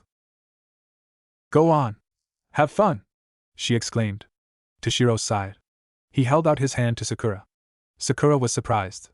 She didn't expect that Toshiro would just surrender, but she gladly took his hand and they began to dance. Ranjaku's smile widened. I'm tired. Sakura slumped onto a chair at a table and rested her head on it. Also at the table were Shuhei, Ranjaku, Kenpachi, and Yuichiro. Shuhei, who was sitting beside Sakura, ruffled her hair a bit. You danced a lot today, Sakura-san, he said. Sakura nodded slightly and resisted the urge to slap his hand away. Cha! Don't just touch me. Pinky, dance with me. Sakura's head shot up immediately. The rest chuckled. Yuichiro was standing on the table, and she walked towards Sakura. Come on, Pinky. Let's dance. Sakura grinned. She could not resist her cuteness. Alright, come on, Yuichiro-chan. Sakura took Yuichiro to the dance floor while Kenpachi, Shuhei, and Ranjaku watched in amusement. Yuichiro exclaimed. Whippy! The next day, Toshiro walked down the hallway to his office, planning to finish all the undone paperwork. Once he entered his office, he saw Sakura at his desk and she seemed to be writing something. What are you doing, Haruno? He asked, quite surprised. Sakura looked up. Morning, Hitsugaya Taishu. I'm doing your paperwork, there are lots of it, you know. Sakura pointed at the piles of papers around her on the desk. Matsumoto should do the job. Where is she? Toshiro demanded. Sakura just shrugged and continued doing the paperwork. Toshiro went towards his desk. He was about to grab a pencil, but it was a bad idea because at the same time, Sakura was about to grab the same pencil too, which resulted in both of them touching hands. Toshiro's hand was on top of hers. Both jerked their hands away immediately. Sorry, Sakura mumbled. Toshiro didn't respond but proceeded in checking through some papers. His eyes widened.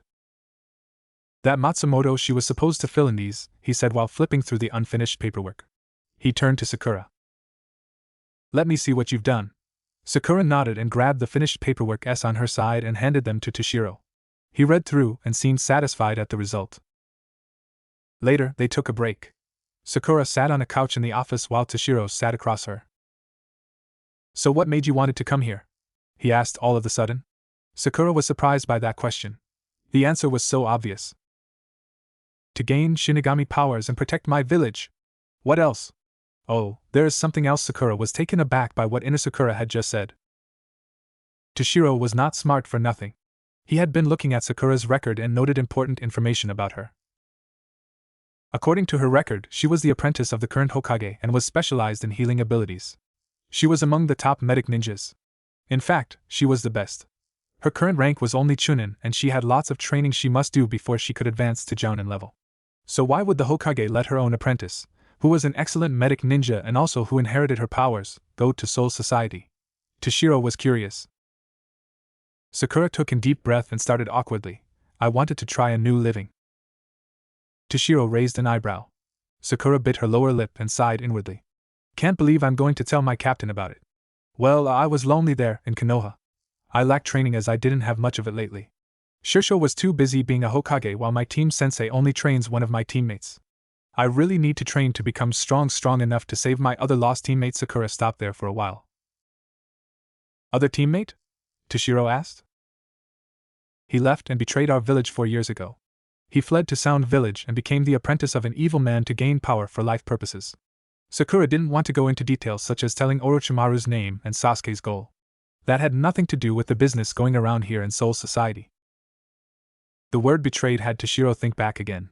He thought about Aizen, Jin and Tosen who had betrayed Soul Society. He sighed and looked at Sakura who continued, and that teammate of mine is my childhood crush.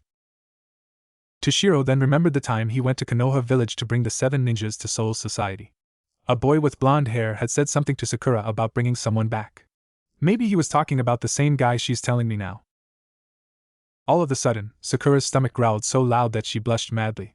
Her face was almost as red as a tomato. Haven't you eaten? Toshiro asked casually. Sakura shook her head.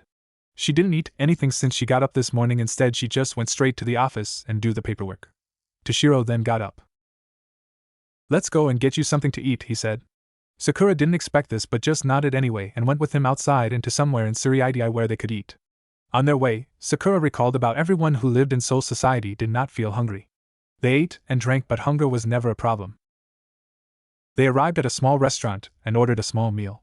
It surprised Sakura that Toshiro also ordered something to eat. She thought he was just going to drop her there and then scram. It was awkward at first when they were eating.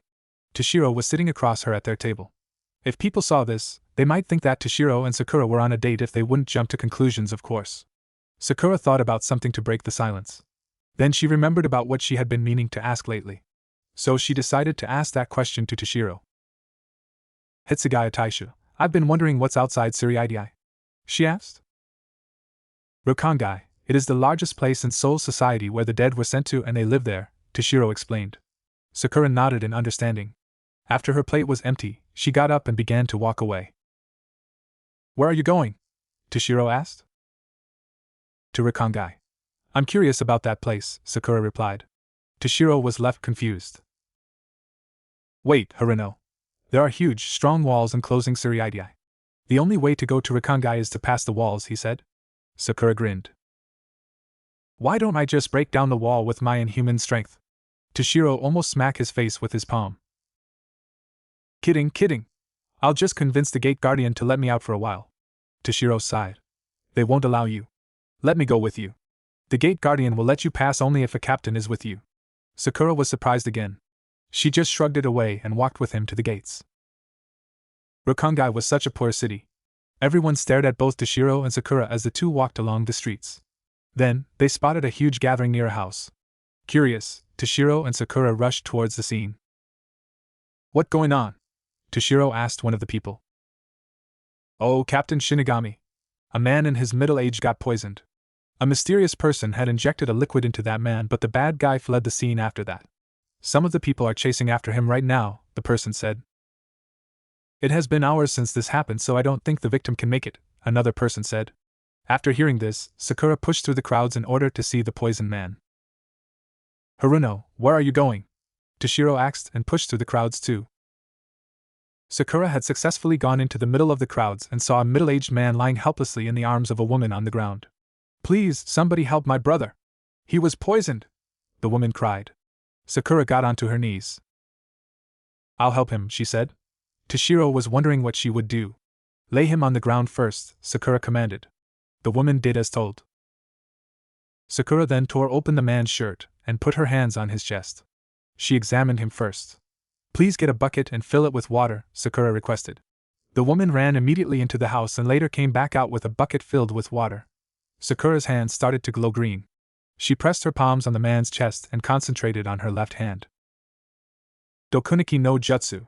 Then, she lifted her right hand, under which followed by black liquids, which were the poison being removed from the man's body. Everyone watched in amazement, including Toshiro. Removing a poison that had spread throughout a body was such a complex move, but Sakura did it with ease. After all poisons were completely extracted, Sakura released the poisons into the bucket filled with water. Sakura then smiled at the woman. Your brother is safe now. Just let him rest for a while. The woman sighed in relief and helped her brother get onto his feet. Thank you, Shinigami, the woman said and went into the house with her brother. No need to create an antidote, since I removed almost all the poison. The remainder won't kill him since the poison is the least harmful type. Sakura turned to Toshiro. Shall we move on? She asked. Toshiro nodded and both of them walked around the city once more. Now I am convinced how good of a healer you are. I'm impressed, Haruno. Thanks, I guess. They went back to Tsurayuki a few minutes later, and when they entered Toshiro's office, they saw Ranjiko on the working desk.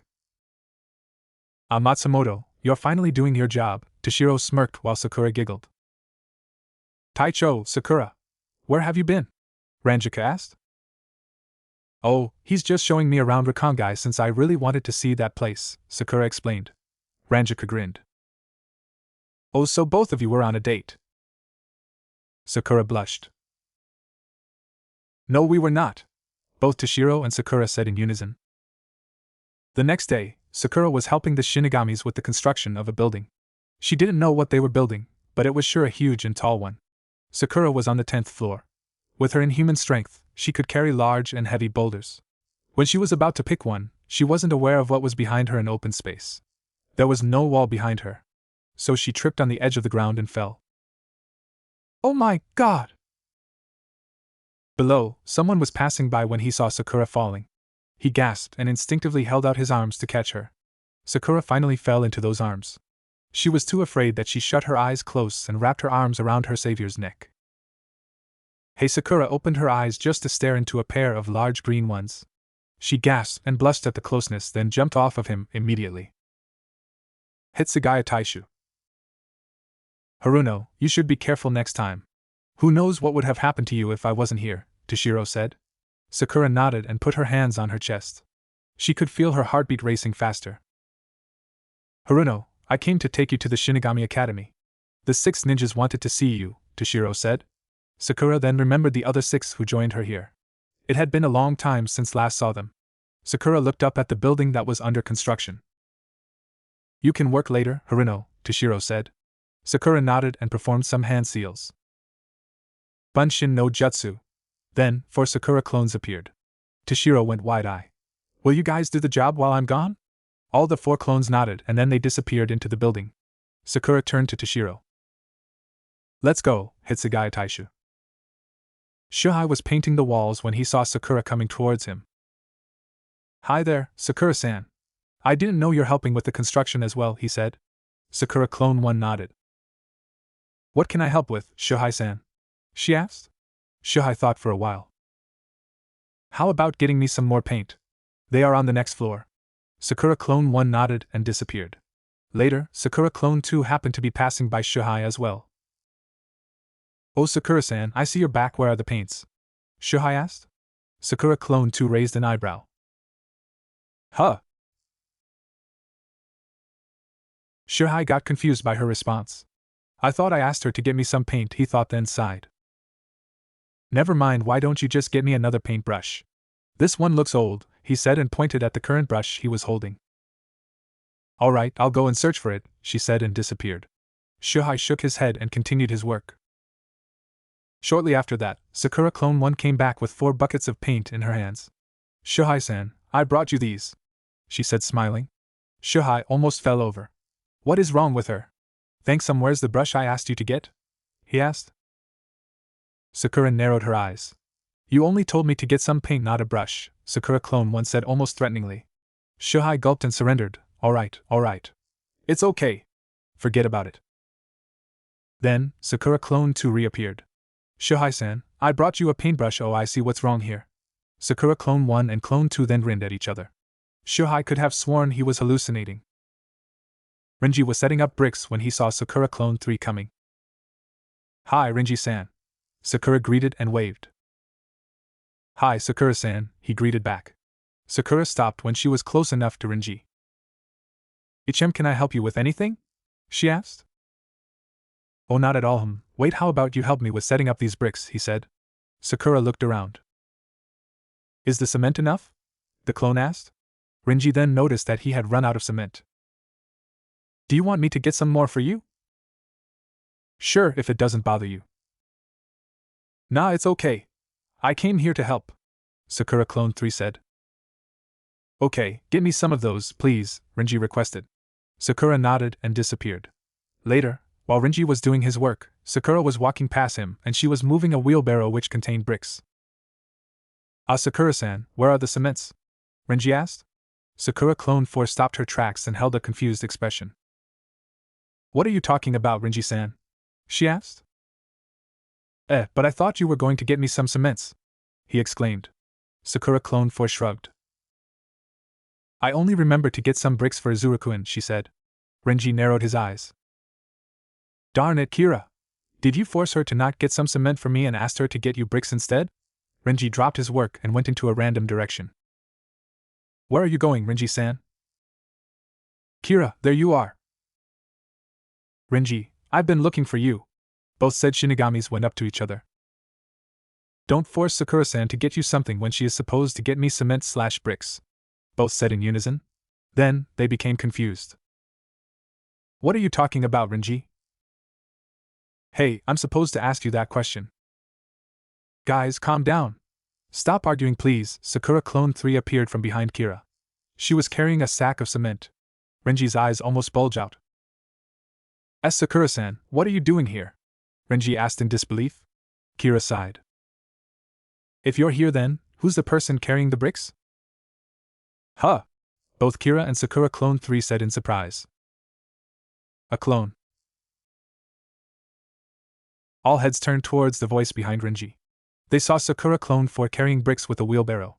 Both Renji and Kira stared at the two Sakuras and stared at each other. What the hell? Later on, the three lieutenants learned that ninjas could create clones after Nanao laughed at them for having shallow knowledge about ninjas. Toshiro and the real Sakura were now back in the office. Sakura had just spent some time with her fellow ninja acquaintances. They congratulated her for being a Shinigami, and they even talked about Konoha a bit. All the 6 ninjas had progressed well in the academy, and they were now trying their hardest to become a Shinigami in a sooner just like Sakura. Screw the 6 years of studying in the academy law, they needed to become a Shinigami very soon. Sakura was now helping Toshiro with the paperwork that seemed to be piling even more day by day. Because of that, Sakura had spent most of her time with him, and she surprisingly liked it. Haruno, may I ask you a question? Toshiro asked out of the blue. Sakura nodded, encouraging him to continue.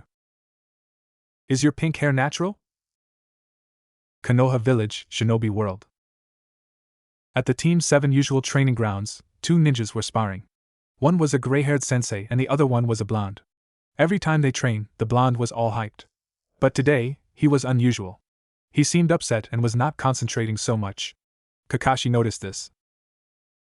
Naruto, if you're not going to focus, I'll end our training now, Kakashi said. Naruto then stood in a normal stance. Sorry, Kakashi-sensei, Naruto muttered. Kakashi sighed and asked, What's the matter? Naruto was silent for a while. It's Sakura-chan. Kakashi had expected this. He put a hand on his student's shoulder. Naruto, she chose to go there on her own. I don't know what her true intentions are, but you shouldn't be worrying about her like this. I don't remember Sakura being this depressed when you left with Jiraiya 4 years ago. Naruto looked up at Kakashi and grinned. So you're worrying about Sakura-chan too, Naruto stated. Kakashi scratched the back of his head. Naruto continued to stare at the ground. I don't know, Kakashi-sensei, I know that I'm not supposed to be worrying like this. Sakura-chan's not in danger. But something's bothering me. Naruto tried to find the words that could express his thoughts. He already read the note that Sakura left on her bed. I'm lonely and ignored. Soul Society seems to be the place for me. Somehow, it felt like Sakura had left because she was neglected and not because she wanted to protect the village. Naruto heaved a sigh. Kakashi stared at him for a few moments. We'll just continue tomorrow, Naruto, he said and disappeared into a puff of smoke. Naruto found the nearest bench and sat on it. He stared at the clear, blue sky. I wonder how she's doing right now, he thought. A purple-haired kunoichi was not far away from that bench. She spotted Naruto immediately and blushed. Naruto-kun, she mumbled as she approached him. Naruto saw her and greeted her. Oh hi Hinata. Hinata began to play with her fingers. Naruto-kun, how are you? She asked. I'm fine, Hinata, why don't you sit here for a while, Naruto said and motioned her to sit beside him. Hinata's blush increased but she sat down anyway. Long time no see, you just got back from a mission, right? Naruto said. Hinata nodded slowly. I heard about the Hollows and Sakura, she said. They sat there in silence for a long time. Naruto never left his eyes from the sky. Hinata noticed that Naruto was lost in his own thoughts. She turned to Naruto. I am sure she's fine, she gave him a reassuring smile. Naruto looked at her, and he smiled too. Naruto-kun likes Sakura so much. Tsuruidai, Soul Society. Toshiro came to his office and saw Sakura at his desk doing paperwork again. Haruno, I've always wondered how come you are good at doing paperwork, he asked. He had to admit, Sakura had done a good job on his paperwork. Not all was done by her though, because there were some papers that were only supposed to be done by the captains. I'm the Hokage's apprentice. I helped her most of the time with paperwork, Sakura replied. Whenever Tsunade was drunk or fell asleep on her desk, Sakura would take over. Sakura smiled over that thought. Then, Ranjaku stormed inside the office. Taicho, several hollows had appeared in Konoha village in Shinobi World. You are needed there to take down the hollows Kachiki Taishu, Rinji and I will be going with you, she said. Toshiro and Sakura startled. Sakura stopped her work immediately. Oh no, Konoha village, Sakura thought. Toshiro left the room immediately. Ranjaku faced Sakura. Sakura. Please let me in. I want to go. You'll be coming with us too, Ranjaku said. If it wasn't for the current situation, Sakura would have jumped around the office. Hinata, tell everyone about this, I'll handle the hollow. Naruto faced the hollow in front of him. Hinata nodded. Be careful, Naruto-kun, she said before disappearing. More hollows were then spotted in several areas within the village. Kage Bunshin no Jutsu. Several Naruto clones appeared and they charged at the hollow. They battled, throwing kicks and punches until there were only two left, the real Naruto and his clone. The two created Rasengan. Rasengan! Naruto charged at the hollow and attacked it with the Rasengan.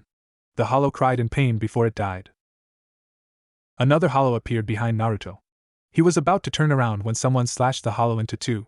Naruto startled and stared wide-eyed at the person who just appeared before him. The hollow disappeared into spirit particles, transporting its soul to Soul Society. The person who defeated the hollow was wearing a Shinigami outfit. Naruto's eyes widened even more when he saw her face. Sakura-chan. Long time no see, Naruto, Sakura said with a smile. Naruto stared at her in disbelief.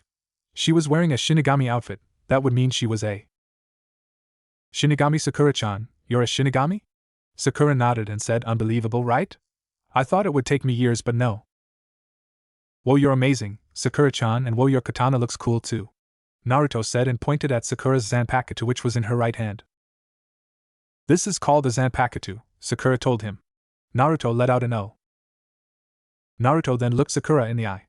Sakura-chan, I want to know, why did you decide to leave? Sakura's jaw dropped. Naruto, of course, to protect Konoha. Then what's the note I found on your bed? Naruto cut in. Sakura's expression changed. Oh, you found out? Naruto nodded solemnly. Sakura sighed. Naruto, to be honest, I do want to protect this village, but I also needed to go away from here for a while. Naruto put his hands on Sakura's shoulders. She was surprised by his sudden action. Sakura-chan, I just want you to know that I'll never leave you. She smiled. Thank you, Naruto. Shintenshin no Jutsu. Ino activated her mind-body switch to the hollow in front of her. But it only brought pain to her head. She was down on her knees. Ino, does it work? Shikamaru asked and rushed beside her. Ino clutched her head. What does it seem like to you? She said while still clutching her head. Chuji came beside her too. Team 10 looked at the three hollows standing before them. This is troublesome Kagemain no Jutsu. Shikamaru's shadow held one of the hollows still. Chuji, now! Shikamaru shouted. Alright. Chuji yelled and his right arm increased 10 times bigger. Shikamaru released his shadow immediately and Chuji threw a great punch at the hollow that sent it fly a few meters away. Ino got up and threw several shurikens and kunais at the hollows. They got hit by some of the weapons. She took the opportunity to attack them. Shikamaru and Chuji assisted her. Team 10 was about to make another attack when Byakuya and Rinji arrived. They defeated the hollows immediately with just one swing of their Zanpakuto. Shikamaru, Ino and Chuji could just stare at them in awe. Their Shinigamis, Ino mumbled under her breath. Konoha village was now under attack. Several hollows had appeared and they attacked almost everything. Screams and shouts could be heard throughout the village. Fortunately, shinobis who can see them were strong enough to defeat the hollows. Toshiro and Ranjaku, who just arrived in the shinobi world, were now fighting some of the hollows. We'd better finish off the hollows sooner before the ninjas get more of them, Toshiro said. Understood, Taicho, Ranjaku replied as she made a swing of her Zanpakuto. Beings other than the Shinigamis could never purify the souls of the hollows. Attacking and killing the hollows would only completely destroy them instead of sending them to Soul Society, or Hell. This caused spiritual imbalances by taking many souls out of the process of death and rebirth. A wave of pain shot through the neck of a certain artist. He was about to turn around to see his attacker, instead he got another scratch on the arm. He winced in pain and finally turned around to see a hollow. He took out a scroll and began to draw beasts. Choji Giga! Sai yelled, and the drawn creatures came to live and attacked the hollow, which soon was killed. Sakura arrived at the scene shortly after that. Sai was surprised to see her. Sakura-san? Sakura wasted no time and sat beside the dark-haired artist.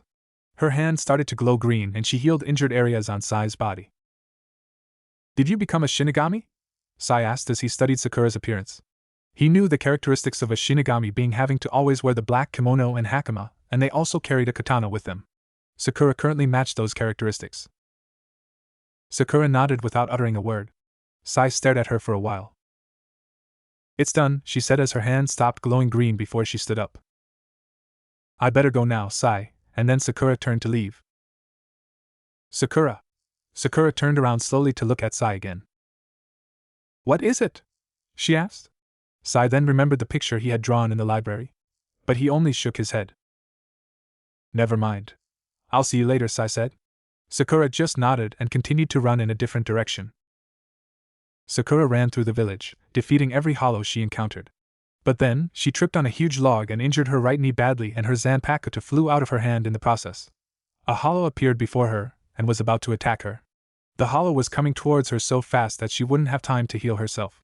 She closed her eyes shut and gritted her teeth. Suddenly, Toshiro appeared and defeated the hollow with a swift swing of his Zanpakuto. Sakura immediately healed the bleeding knee and got up. Hitsugaya Taishu. Toshiro turned around to face her. Are you alright? Sakura nodded. Then, she saw a long cut on his neck. Taicho, your neck, Sakura said. Oh, this Toshiro couldn't continue when Sakura swiftly put one hand on his shoulder, while the other hand glowed green and healed the cut on his neck. Toshiro didn't know why, but he liked her gentle touch. Tsunade stood still as she stared out of her large office window into the now calm atmosphere of the village. She was alone. She was awaiting the arrival of Shinigamis when there was a knock on the door. The Hokage asked them to come in. Seconds later, Toshiro, Ranjaku and Sakura were seen entering the room. Tsunade's eyes widened at the sight of her pink-haired subordinate. Shursho, Sakura began. Sakura, how? Tsunade asked in disbelief. Sakura smiled while sighing. We're here to show before you one of your people who went with us to Soul Society a month ago. Haruno Sakura, whom I believe is your subordinate, just attained her Shinigami powers a few days ago. However, we have yet to test her skills, so she will have to stay with us longer, Toshiro told the Hokage, and he continued with his usual calm face.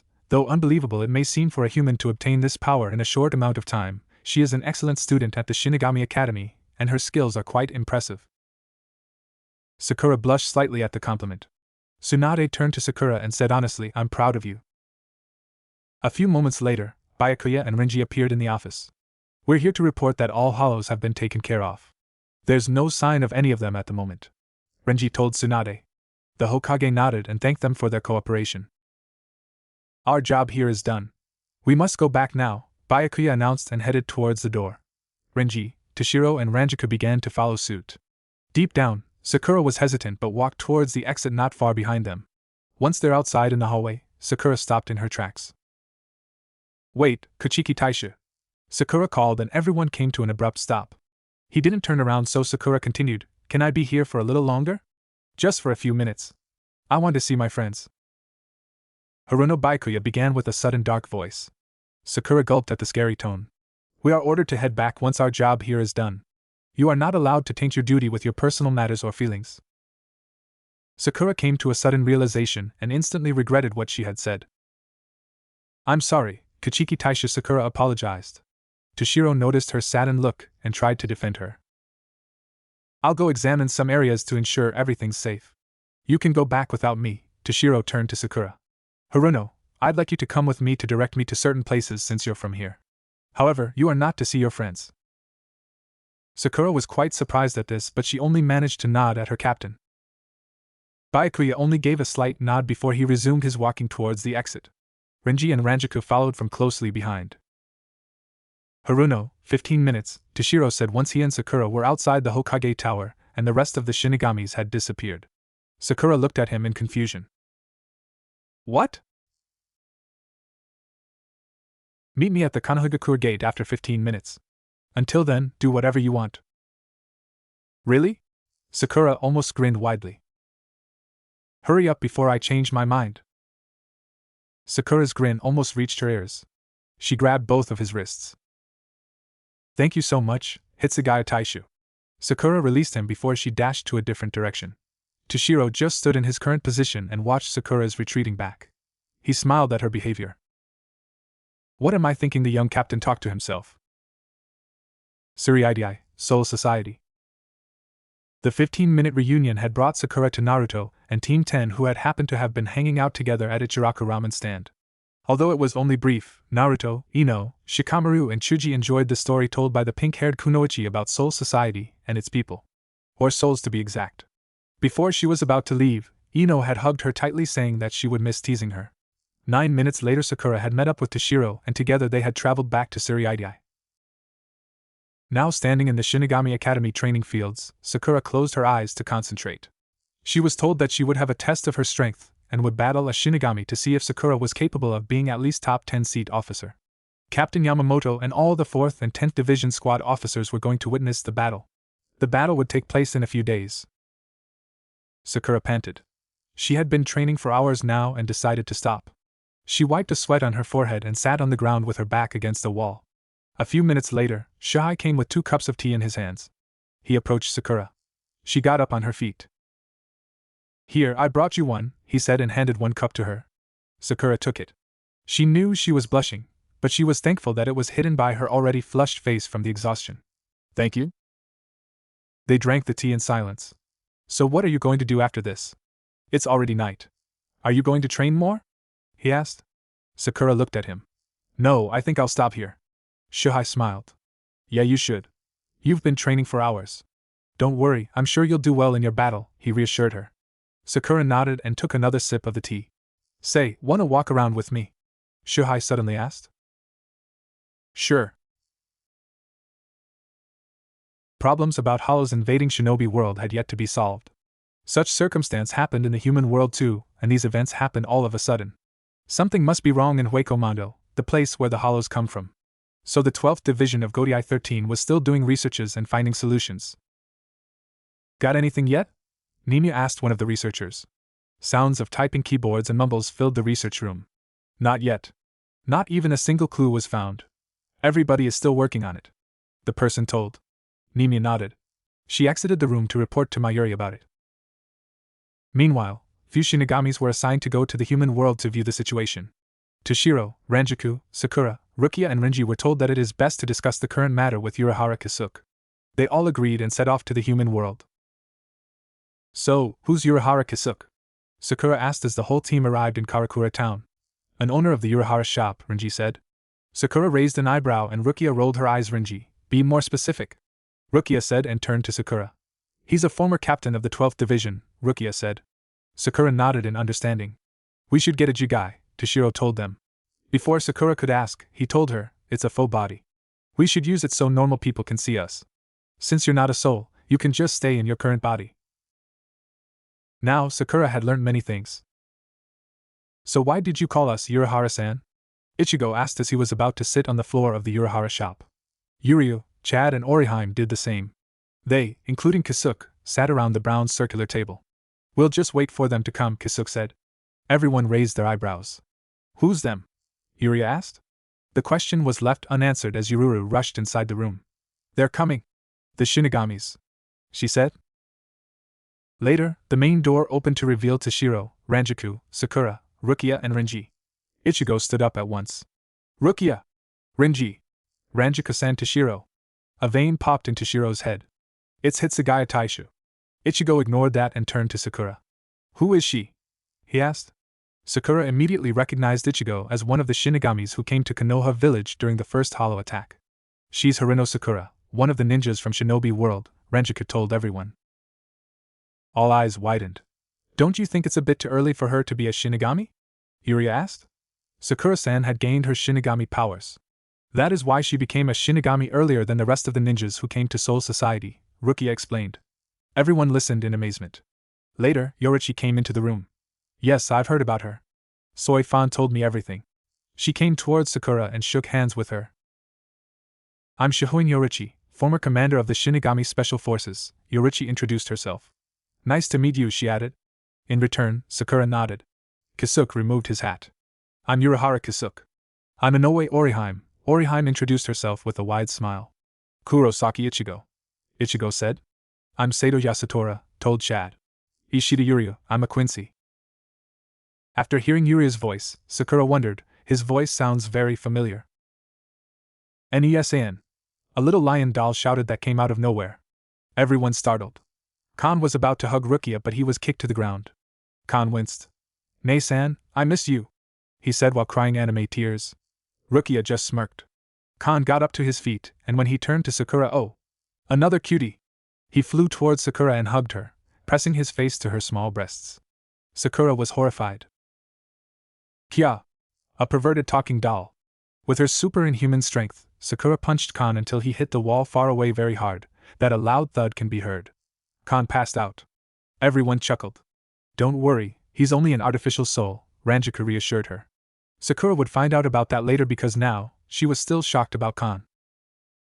Alright everyone, let's start our meeting now, Kisuke announced. Everyone sat around the circular table. Their positions were as follow.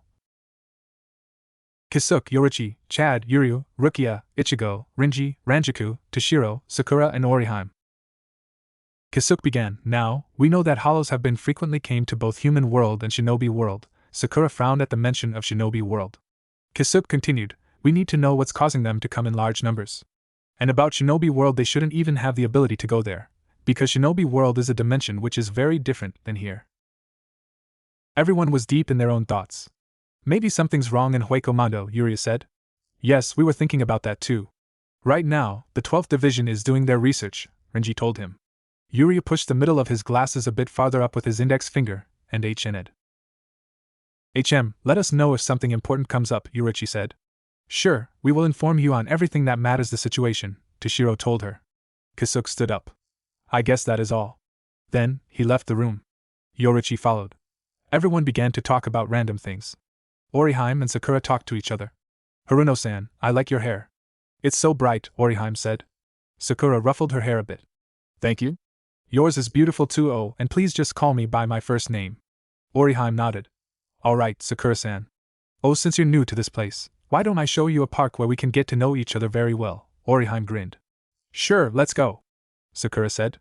Both girls stood up and headed towards the door. Where are you going, Inoue? Ichigo asked. Oh, we're going to a park, Oriheim answered. I'll come with you. Wait up, Inoue, Sakura, Ranjika said and joined them. Rukia made a suggestion, why not all of us go as well? The park's much better than here anyway. Everyone agreed.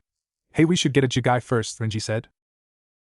Sakura was grateful that she had worn a white t-shirt and her black ninja shorts underneath her Shinigami outfit, or else, she would have to wear the Shinigami outfit while everyone else was in jigai. She was getting bored to wearing the same outfit every day.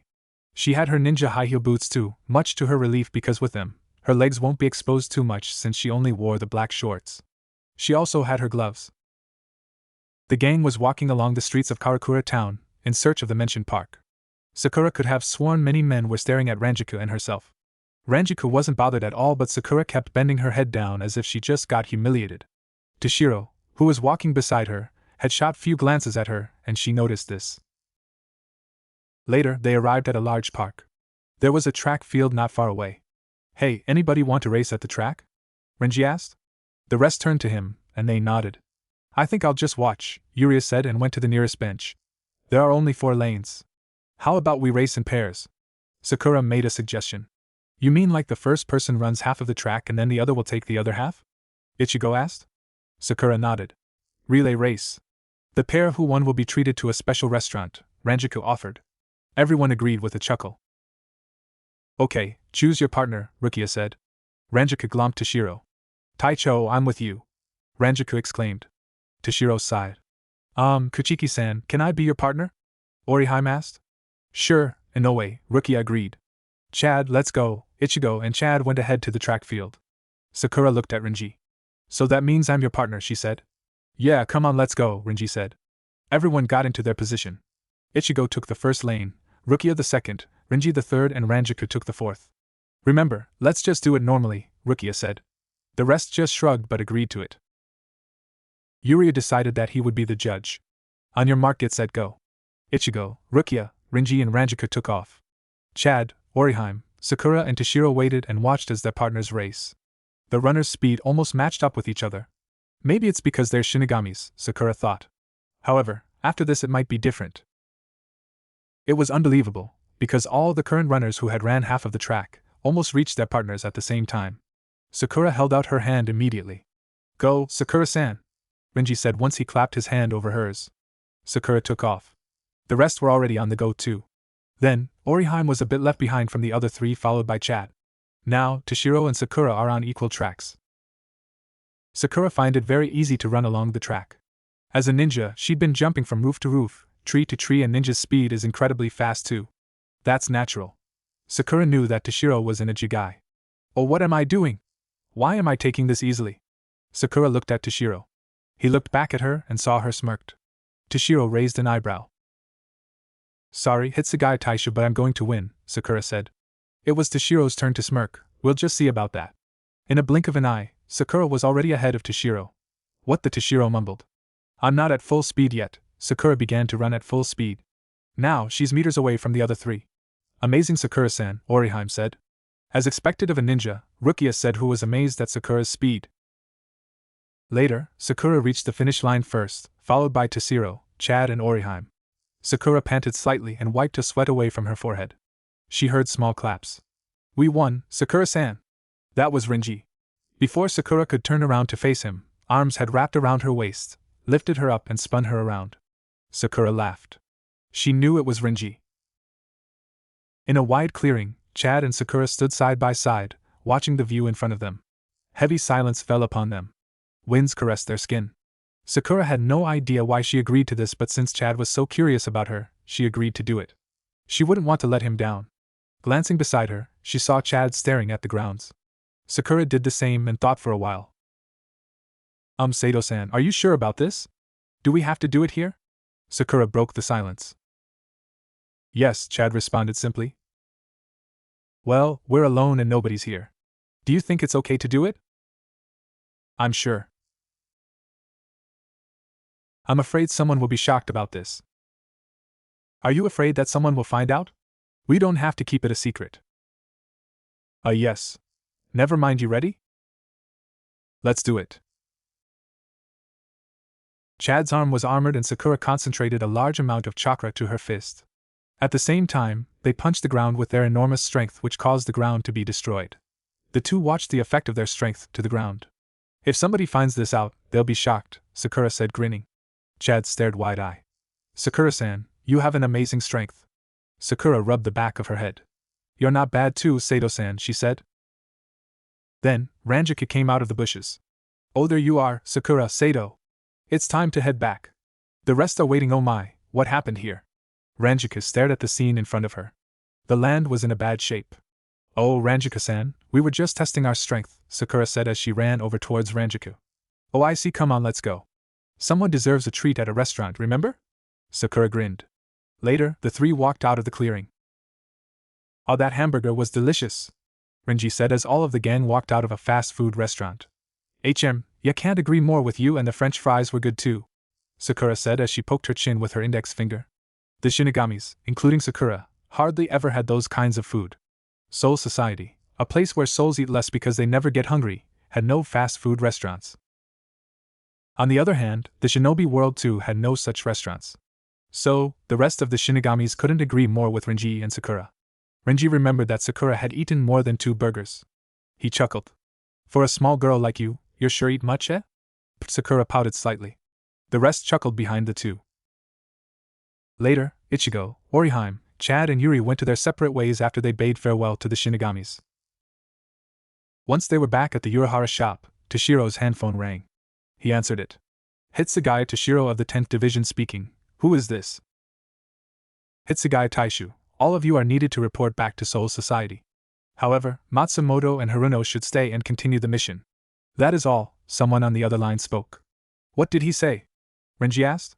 We must discontinue our mission and go back to Soul Society because only Matsumoto and Haruno are needed to carry out the mission, Toshiro answered. He didn't say as soon as possible, right? Toshiro shook his head. Oh, why not take a little break here for a while? Maybe Urahara-san has other things to tell us, Renji said. The rest agreed. Everyone gathered at the meeting room, including Kisuke and Yorichi. They were talking while having tea. Suddenly, Ranjaku stood up.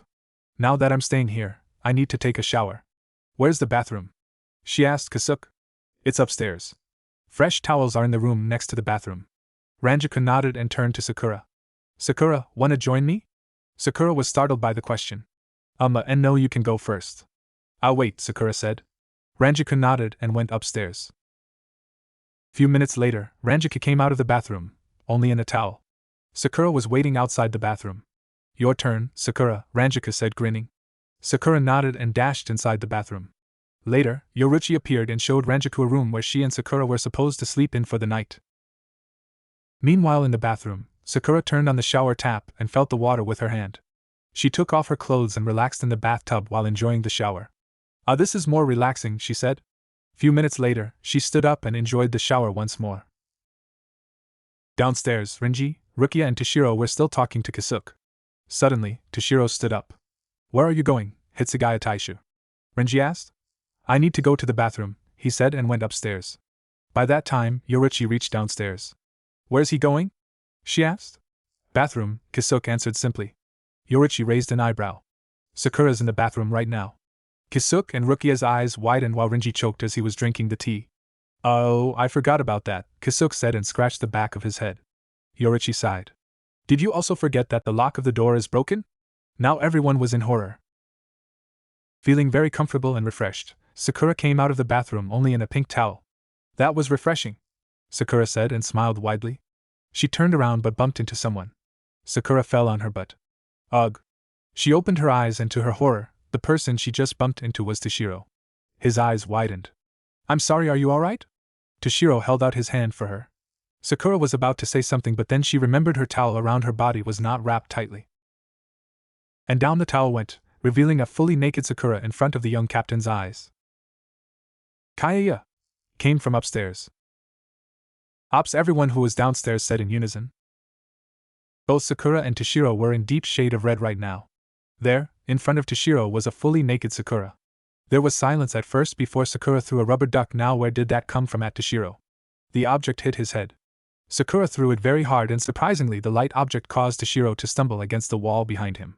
Sakura grabbed the fallen towel and immediately covered her body before rushing inside the bathroom. The door was slammed shut. Toshiro rubbed his head, still shocked about the incident. Everyone rushed upstairs. Ranjiki came out of her room and went beside Toshiro. She helped him getting up and giggled. What's so funny? Toshiro asked. It's cute when the both you were blushing, Ranjika said. She had seen everything. Toshiro grunted and went downstairs. Let's go, we should head back to Soul Society now, Toshiro said. Rukia and Renji followed. Kisuke and Yorichi just shrugged and went back downstairs whereas Ranjika knocked on the bathroom door. Sakura, are you done? Finally, Sakura came out slowly. Her hair was still dripping wet, and her face was still red from the incident. Who wouldn't be so embarrassed when a captain just saw you naked? Not half naked but completely naked. Ranjika put an arm around Sakura's bare shoulder. You'll get over it soon. Now, get changed, Ranjika reassured her, and they went inside their bedroom. Sakura and Ranjika returned to Soul Society the next day. They didn't encounter any hollows in the human world so they were asked to head back to Siriidai. After they reported their mission to Captain Yamamoto, Ranjika went to her separate way. Probably going to find and drink sake again, Sakura thought. She found out that Ranjika can drink a lot last night when she saw her drank few bottles of sake at the Urahara shop. That reminded her of Tsunade. Sakura went down a hallway to the 10th Division squad building. Then, remembering the incident last night, she blushed. How am I going to face Taicho right now? Toshiro was doing his usual routine, paperwork. He sighed every time he finished doing one paper and then found another paper to do. Later, he heard footsteps coming closer to his office. He wondered who that could be. Please, no more paperwork, he muttered while holding onto his pen tightly. He mumbled few curses when the person came with lots of paper in her hands. He then focused onto the person who was carrying the papers. His eyes widened when he saw it was Sakura. He cleared his throat immediately. Oh, it's you, Harino. I didn't expect to see you this early, he said. Sakura just nodded. Taicho, I got these for you, she said about the papers and walked towards Toshiro's desk. Sakura wasn't really focusing on what she's doing and tried to avoid Toshiro's eyes. Then, because of those actions, to her horror, she tripped on her own feet and fell to the ground. The papers she was carrying scattered across the floor. Fuck. This is so humiliating, was I destined to fall so much? Sakura cursed. Oh my god! Toshiro got up from his seat and went to Sakura immediately. She was already on her knees and tried to gather all the flown papers. Toshiro helped her reorganizing all the papers on the floor until they were so closed enough. Sakura was surprised. They stared into each other's eyes for quite a while until Ranjika came in. Taicho, I'm back, what are you two doing on the floor? She added when she saw the two sitting on the floor between piles of papers. Toshiro and Sakura startled and got onto their feet immediately. What happened here? Ranjika asked again. I tripped while I was carrying these papers, she said sheepishly while rubbing the back of her head. Ranjika sighed. I'll help Taicho with the mess. Sakura, the 4th Division squad needs you right now. I was asked to call you. Sakura nodded, and before she left the office, she whispered something to Toshiro. Sorry for the mess. Konoha Village, Shinobi World. Few ANBUs had just arrived at the front gates of Konoha Village. They were just back from their mission. One of them sat on the nearest bench and sighed. What a long mission, he said in a low voice. Yo came from behind. The ANBU turned around and saw a man standing behind a tree, holding his favorite book Aika Aika Paradise. The ANBU took off his mask. Kakashi-senpai, he said. Just got back from mission at Tenzo? Kakashi said while still sinking his face in the book. Yamato nodded. A big event happened while you're not here. You see, it's no need to tell, Kakashi-senpai. I already know about it. A monster called Hollow attacked this village, right? Yamato cut in. Kakashi closed his book and turned to face Yamato. How did you know? Kakashi asked. Pfft, the whole world knows about it already. Rumors spread fast, you know, except that it's not a rumor, Kakashi cut in. Yamato nodded slowly. So what happened? He asked. Some shinobi from this village went to Soul Society for training. Kakashi then told Yamato about everything that had happened. So who went to Soul Society? Yamato asked. Kakashi thought for a while, trying to remember who went to Soul Society. An ANBU, 3 Jounins and 3 Chunins. Oh. Including Sakura, Kakashi continued. Yamato widened his eyes. As Sakura? Kakashi nodded. Yo Kakashi-sensei, Yamato Taishu. Both Kakashi and Yamato startled and were forced to take a step back when an upside-down Naruto came in between them. His feet were on the tree branch and were concentrated with chakra. Yamato put on his mask immediately. No use in hiding your identity, Yamato Taishu. I know it's you, Naruto said and grinned. Darn it, I'm busted. Yamato took off his mask once again. Not far away, Sai was sitting on the grassy ground. His back was against a tree. He was looking at his drawing on his sketchpad, the one he drew when he and Sakura were in the library before the Hollow incident took place. He stared into a pair of inked eyes that were concentrating on a certain book different dimension. There on his sketchpad was a beautiful drawing of Haruno Sakura. Sai drew her while she was reading the book in the library. He had no idea what got him into doing it, but there was a feeling inside him that urged him to do it. This always happens when he saw her. What is this feeling? Meanwhile in Tsunade's office, the Hokage was having a discussion with 2 ninjas. So Temari, I hope you'll tell the Kazekage about it, although he might already know, Tsunade said. Yes, Hokage-sama, I'll tell him about the Hollow incident, Temari said. Tsunade stopped her writing on a paper and folded it before she put it in an envelope. Here, give this to the Kazekage. It contains some details about Soul Society, and also the ninjas who went there. Since Sunagekure is our ally, I think we should let him know everything, Tsunade explained. Temari took the letter from Tsunade. Hokage-sama, do you think a war will occur? I mean, will Hollows attack or invade the shinobi world? Temari asked. That will be so troublesome, Shikamura said. He was among the people in the room. It's possible, Tsunade said. Temari frowned and Shikamura sighed. When do you think it'll take place? Temari asked again. It may happen any time, most likely years from now on. But the Shinigami had yet to inform us the causes of Hollow coming to this world, told Tsunade. Temari nodded in understanding. She bowed and thanked her. I'll be heading off now to Suna. See you some other time, Hokage-sama. Tsunade nodded. Temari and Shikamaru went out of the office. Suriidai, Soul Society. In the 4th Division Squad building, Sakura was making several antidotes. Unohana and Hinata were there observing her. They discovered that Sakura knew how to make antidotes that kill even the most dangerous poisons inside a body of a being. Sakura was asked to make several antidotes of it for experiments, and also for the Shinigamis of the 4th Division to learn on how to create it. They thought that the antidotes might be useful. Sakura-san, you're an amazing medic, Hinata commented while Unohana nodded in agreement. Now, I'm not that great. It's all thanks to Tsunade Shursho. She's my master, and she has taught me everything, Sakura said. The room grew silent as both Unohana and Hinata observed Sakura. Sakura wiped a sweat away on her forehead with the back of her hand. She has been working for 2 hours non-stop and her chakra almost ran out. Later, a Shinigami came into the room and brought surprising news. Haruno-san, Yamamoto Taishu has announced that your test will begin in half an hour. Please be at the academy training grounds by then. Sakura gulped. She stopped her actions immediately. The Shinigami looked at Unohana. Unohana Taishu, the 4th Division Squad are needed to see the battle as well as the 10th Division Squad, said the Shinigami. Understood. We'll be there, Unohana said. The Shinigami then left the room. Sakura washed her hands and sat on a chair next to Hinata. 30 minutes till the battle. That's a bit enough time to recover my chakra. Sakura closed her eyes. I must do my best. While still closing her eyes, she thought again, I wonder who my opponent will be. Later, she fell asleep. Sakura felt someone shaking her body numerous times. Sakura-san, wake up. Sakura rubbed her eyes. Then, realization hit her. She has a battle coming. Shit! I'm late. Sakura stood up immediately. Hinata was shocked. Calm down, Sakura-san.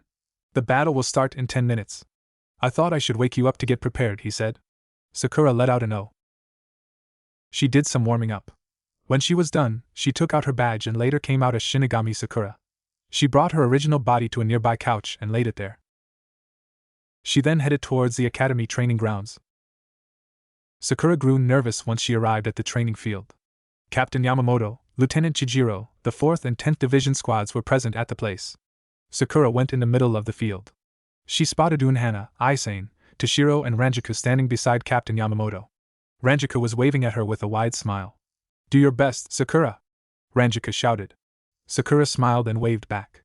Unohana and Toshiro gave her a smile that said good luck. Sakura nodded at them. She held onto the handle of her Zanpakuto tightly. I can do this. I called for Kazuma Yusuke to step into the battlefield. Captain Yamamoto called. Then, a man with brown spiky hair stepped out from the crowds. He is well-built and has a pair of blue eyes. Sakura frowned. He must be my opponent. Yusuke stood few feet in front of Sakura. They observed each other's ryatsu for a while. I can feel it. His ryatsu is strong, Sakura thought. The battle may begin now, Captain Yamamoto said.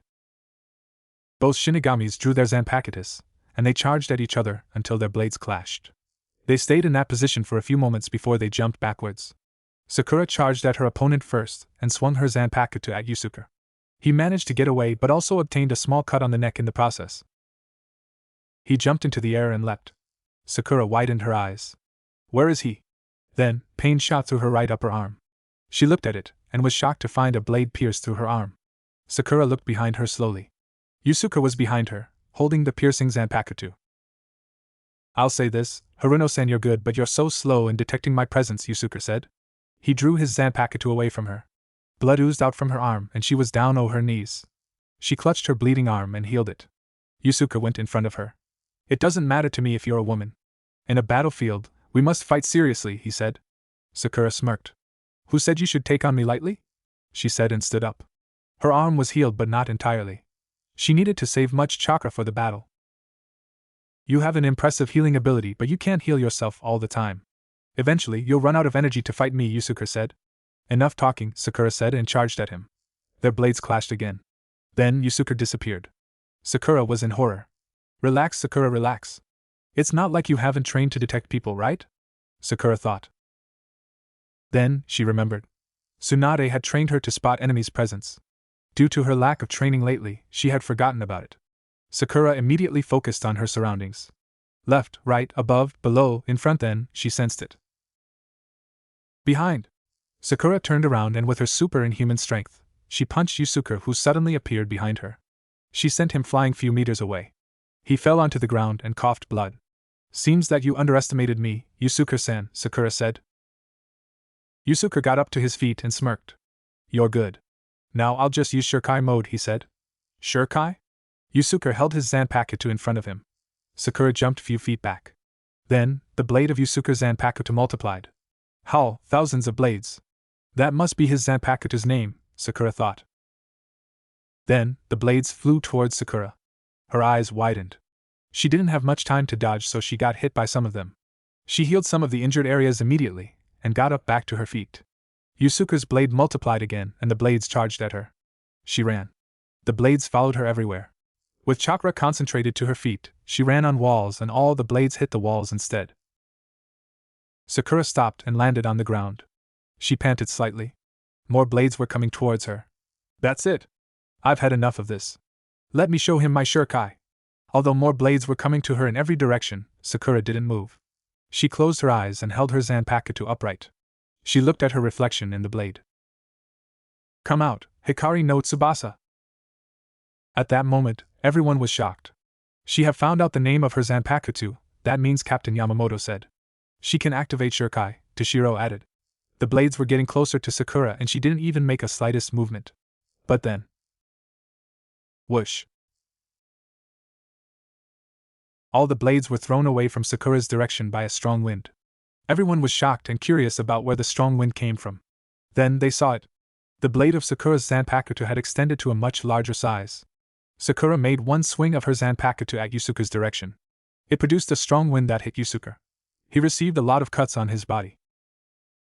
Sakura panted heavily.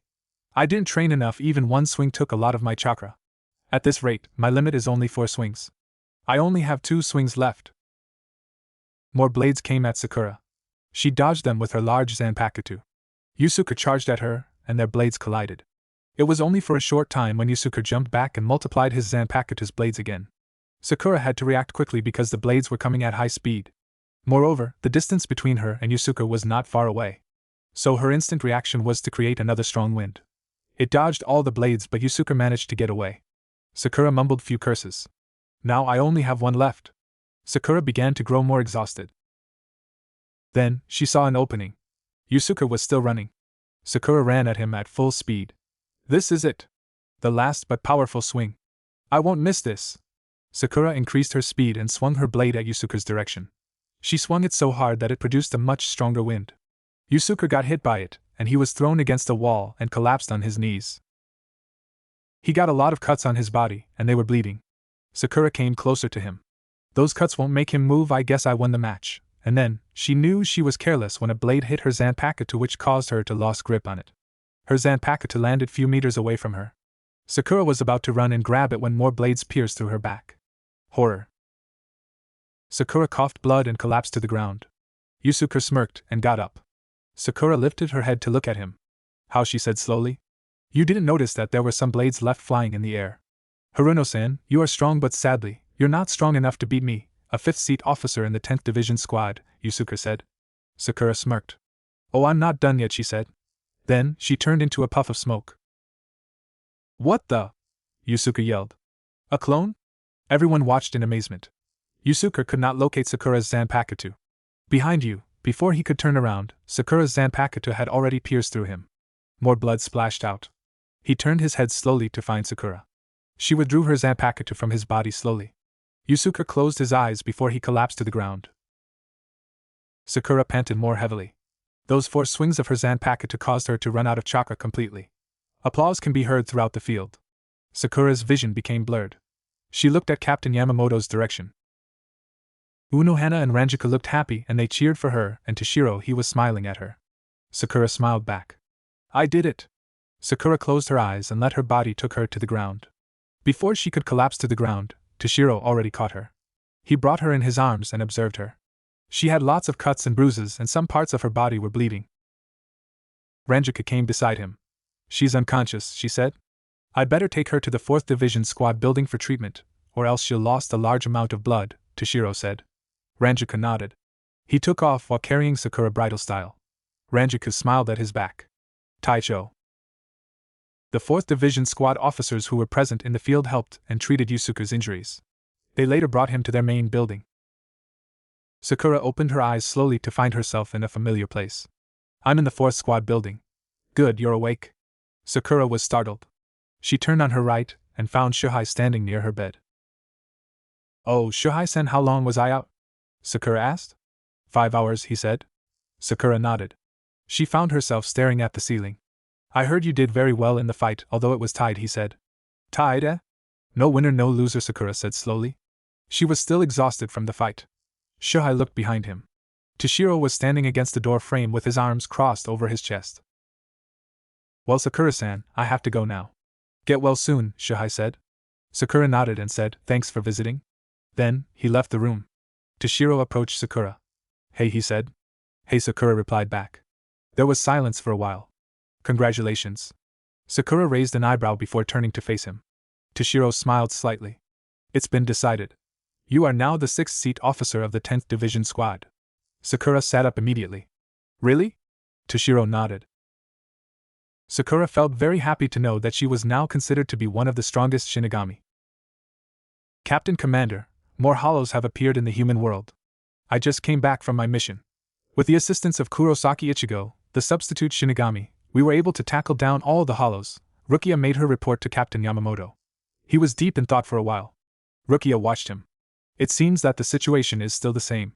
More hollows kept coming to the human world, he said. Rukia nodded slowly. I am going to assign you on the same mission again. You are to stay in the human world for a few days until we ask you to return back. Your mission is to investigate the situation there. Bring anyone with you and tell them about the mission. Is that clear? Rukia nodded. Yes, sir. Rukia was about to leave the hall when Captain Yamamoto said again, bring Harino Sakura with you as well. Rukia nodded and exited the hall. An hour later. At the Tsukioku Hill, few Shinigamis had assembled to prepare for their departure. Shuhei, Rukia, Sakura, Renji, Ikaku and Yumachika waited for one more person to come. Where is she? She said she really wanted to come with us. Ikaku said. Sakura looked at him. Be patient, Ikaku-san. She'll be here in a few more minutes, she said. Ikaku sighed. Hey guys. Everyone turned around to see Ranjaku running towards them. Toshiro was behind her. Hitsugaya Taisha? You're going too? Renji asked. Toshiro nodded. Yeah, he said if I'm going then he'll go too, Ranjaku said. So who's going to do all the paperwork? I thought I saw lots of them on your desk this morning, Hitsugaya Taishu, Sakura said. Toshiro and Ranjaku looked at each other. Their faces held an evil smirk. In Toshiro's office, Yusuke stood in front of the captain's desk, which was flooded by lots of papers. Yusuke stared wide-eyed at them. At that moment, he really thought that his captain and the lieutenant were evil to leave him with such work. He went over to the desk and browsed through the papers. You have got to be kidding me. Karakura Town, Human World. Once the Shinigamis entered the Urahara shop, Sakura was surprised by a sudden bump on the chest. She gasped and looked down. To her horror, it was Kan. Ah, Sakura-chan, you came back, Kan said as he pressed his face to her chest further. Sakura gritted her teeth in annoyance and instantly punched the living doll. It hit a wall and fell unconscious. Poor Kan. Tell me, Sakura started. All heads turned towards her immediately. They sweat dropped when they saw Sakura's evil glare. Is that Kan always like that? More sweat drop. Why, yeah, he's quite like that. You can say he's a pervert, Rukia told her. Now people knew that Sakura loathed perverts. Then, Kisuke came out. Oh, you guys, what brings you here? He asked. Another mission, all the Shinigamis answered simultaneously. Kisuke let out an "oh." He saw Kan and picked it up. He glanced at Sakura. She has an amazing strength. Then, the main door opened and came in Ichigo. He was surprised by the presence of the Shinigamis. Renji, Shuhei, Rukia, Ikaku, Yumachika, Sakura-san, Ranjaku-san too. It's Hitsugaya Taishu. Toshiro cut in. Shiro, so it was you guys. I was wondering about the huge amount of ryatsu while I was outside, Ichigo said. He looked around the shop. What are you looking for, Kurosaki-san? Kisuke asked. Where's Kan?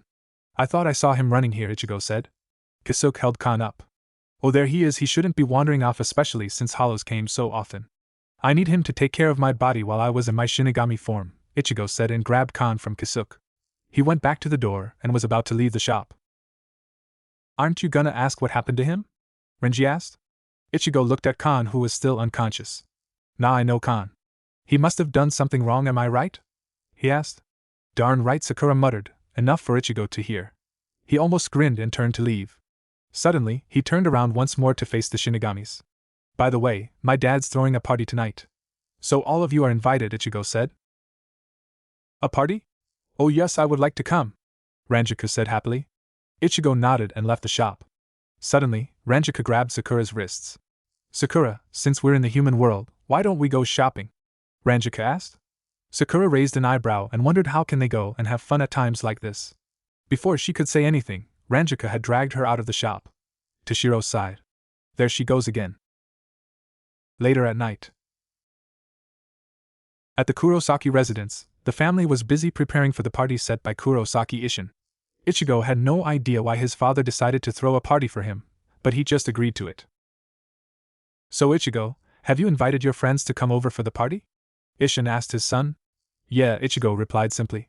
He was flipping through channels with the remote control in his hand. Isshin grinned and nodded. I wonder if he's inviting his Shinigami friends too. Hey Yuzu, how's everything going in the kitchen? He said. Yuzu's head poked out of the kitchen. She smiled. Everything's done. She looked at Karen, who was busy setting up the balloons on the walls. Later, the doorbell rings. Oh, that must be your friends, Ichigo, Isshin said and went to get the door. Ichigo followed him. He opened the door to reveal the Shinigamis. Renji, Shuhei, Rukia, Toshiro, Ikiku and Yamichika were in their full bodies. Rukia-chan! Long time no see, Isshin said and cried anime tears. Rukia's sweat dropped while Ichigo sighed. Where's Ranjika-san and Sakura-san? Ichigo asked. They went shopping and haven't been back since this afternoon, Rukia told him. Later, Ichigo's classmates, Chad, Yuryu, Kigo, Mizuhiro and Tatsuki arrived. Where's Inoue? Ichigo asked Yuryu. I don't know. There's no one at her house when I passed by, Yuryu said. Then, the doorbell rings again. Tatsuki offered to get the door. She opened it to reveal Sakura, Ranjiku and Oriheim. Sakura was wearing a red long-sleeved shirt and a white jeans skirt. Tatsuki-chan, I'm glad you came, Oriheim exclaimed and hugged her best friend. So Inoue went shopping with them too, Ichigo said. Once Kigo set his eyes on Ranjiku, he ran towards her. Oh, it's you again, he exclaimed. Before he could touch her, Ranjiku had elbowed him in the stomach. Yuzu turned on the music and the party started. Sakura poured some orange juice into her glass.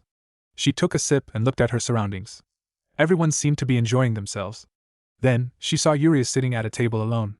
She approached the table and sat across him. Yuria was surprised to see her. Ishida Yuria, right? Sakura asked. Yuria nodded. Sakura took another sip of the orange juice. You're a Quincy, right? Can you explain to me more about a Quincy? Sakura asked. Yuria looked at her. You didn't know about a Quincy? He asked. Sakura rubbed the back of her head. Well, I finished learning at the Shinigami Academy quite early, so I haven't learned much, she said. Yuria nodded. Unlike the Shinigami, a Quincy used a bow as a weapon. It is created by the spiritual particles gained from the surroundings, he said. Interesting, Sakura thought. Does a Quincy perform Kanso too like the Shinigamis? She asked. Yuria pushed the middle of his glasses further up. No, we destroyed them, he said. Sakura nodded. She looked around her once more. Why aren't you joining the rest for the party? She asked. Yuria didn't answer. Another not a party type of a person, eh? She thought.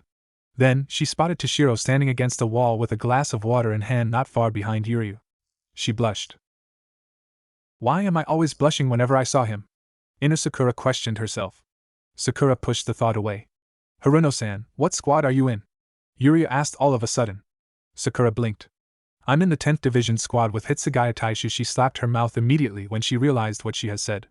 Idiot, he already knows that Taishu's in the 10th Division squad. Why did I have to say his name? Something wrong, Haruno-san? Yuryu asked. And no, Sakura said. She wondered what has gotten into her these days. She stayed in Soul Society for almost 3 months now, and she never had this feeling. She gasped. At that moment, Sakura realized that she had developed a certain feeling towards a certain captain, but she was not sure what the feelings are. Could it be no? It might be just a feeling for a captain by a subordinate, she thought. And then, Sasuke's image came into her mind. She shook her head several times. Sasuke-kun, she looked at Yuryu. He was taking a sip of his lemonade. Speaking of Sasuke-kun, Yuryu-san's voice is very similar to Sasuke-kun's. So what do you guys want to play? Renji asked. Everyone thought for a while. How about we play Truth or Dare? Oriheim said all of a sudden. What? Inoue, don't you think that game's a bit for us? Ichigo said. Oriheim raised an eyebrow. I don't know, there's an age limit to play this game, she said. Ichigo's sweat dropped. I didn't mean that, it's just that this game seems old for me at least. Truth or Dare? What's the game about? Sounds fun though, Rukia said. Kuchiki-san doesn't know? Oriheim asked. Rukia, and surprisingly Shuhei, Renji and Ranjaku shook their heads. So it was up to Ichigo and Oriheim to explain to the Shinigamis on how to play the said game. Few minutes later. They all sat on the floor in a circle. So I'll go first, Ichigo said. He observed everyone's faces for a while. Renji, Truth or Dare? He said all of a sudden. Renji narrowed his eyes before he answered. Dare, he answered. This should be fun, Ichigo smirked inwardly. He pointed to a wall behind Renji. Renji's eyes followed the direction to where Ichigo was pointing. See that dress? He asked. There was a blue gown hung to the wall. That gown was a false delivery. It belongs to someone in the next town, he continued. So? Renji asked. Ichigo smirked. You wear it, told Ichigo. Renji widened his eyes. The rest almost laughed. Toshiro sighed. He took another sip of his drink. He looked around him and spotted Sakura and Yuria talking to each other, and sighed once more. Then, the door next to him creaked open. The person behind the door stepped in. Toshiro saw a glimpse of something blue and found out that it was a gown. Later, the person came out. Toshiro's eyes widened. Abarai? Everyone laughed. Toshiro tried his hardest not to laugh, so he backed away from the scene. Sakura choked when she saw Renji coming out of the bathroom. She laughed as well. That's why I stopped playing Truth or Dare, she thought. Shuhei, Rukia and Ranjaku were laughing their ass off. Done! Renji half yelled and stormed back into the bathroom once more to change to his normal clothes. Hisagi-san, Truth or Dare? Renji asked. Shuhei thought for a while. Dare, he said. Renji smirked. Shuhei raised an eyebrow. It had better be not the gown again, he said. Renji shook his head. He then spotted Sakura sitting at a table with Yuryu. He had an idea. Hisagi-san, I want you to, he whispered the rest of his plan to Shuhei. So, Yuryu-san, Sakura was unable to continue the conversation as Shuhei approached her. Both Sakura and Yuryu stared at him with a questioning look. Is there something wrong, Shuhei-san? Sakura asked. Shuhei sighed. I'm sorry, Sakura-san, but he said. They'd better not be playing their stupid game on me. Sakura thought. Then, to her horror, Shuhei slid his arms under her neck and legs and lifted her bridal style. Toshiro, who was drinking water, choked when he saw the scene. The hell? Sakura half yelled. Shuhei carried her upstairs. Yuryu stared in disbelief. That was weird, he muttered. Sakura panicked and blushed furiously. Put me down, she said. When they reached at the top of the stairs, Shuhei let go of Sakura. I'm sorry, Sakura-san, it's a dare I had to perform, Shuhei said and went downstairs, leaving Sakura alone. That's the most stupidest dare I've ever heard. Sakura shouted and rushed downstairs. Hey Renji, Ichigo called. What is it? Renji asked. You wanted to annoy Sakura-san, don't you? At that time, Shuhei reached downstairs and sat beside Renji on the floor. Per Sakura-san, Oriheim said. It's just for fun. I just wanted to see Sakura-san's reaction, Renji grinned. Well, you might want to see it now, Rukia said and pointed at a figure standing behind Renji and Shuhei. The atmosphere around them became so dense all of a sudden. Both Renji and Shuhei turned their heads around slowly. Sakura was crackling her knuckles and she shot a death glare at the two males in front of her. The men stared at her in horror. I suppose they've forgotten about Sakura's inhuman strength, Ichigo said. Shinaro and Renji and Shuhei were sent flying out of the window in the clear night sky. Kuchiki-san, Truth or Dare? Shuhei asked while Oriheim was healing his injured face. Truth, Rukia answered. Dare is too risky, Rukia thought. After Oriheim finished healing Shuhei's face, she proceeded in healing Renji's. Shuhei thought for a while. What is the thing that you like the most? Shuhei asked. Rukia's face brightened. I love bunnies, she said. Everyone's sweat dropped. That explains why she always drew people that resemble rabbits, and they were horrible, Ichigo said in a very low voice. Unfortunately, Rukia heard it and kicked him in the face. So the game continued. Sakura went to the refreshment table to refill her glass. Then Kigo appeared beside her. Sakura startled and almost dropped her glass. Come to think of it, I never saw you. Are you one of Ichigo's friends? He asked. Not fair. Why does Ichigo always have cute friends like her? Kigo thought. Sakura thought for a while. I can't sense any reaction coming from this guy, so he might be only a normal human being. That means I can't tell him about where I come from. Yes, I'm one of Kurosaki-san's friends, she replied. Then, Kigo secretly looked at Sakura's chest. Not much, but she's still a hottie. Next, he received a hard punch in the face. In OA, truth or dare? Rukia asked. Truth. Orihime smiled widely. Sakura took a few steps back away from Kigo. Unknown to her, Toshiro was behind her, so she bumped on his back. Both heads turned around to see each other. Harino.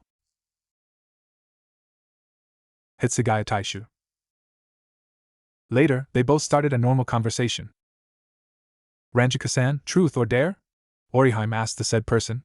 Ranjika thought for a while before she answered dare. Few minutes have passed and Orihime didn't say a word. I've no idea, she hung her head in shame. Everyone's sweat dropped. Then, Ranjika needed to use the bathroom.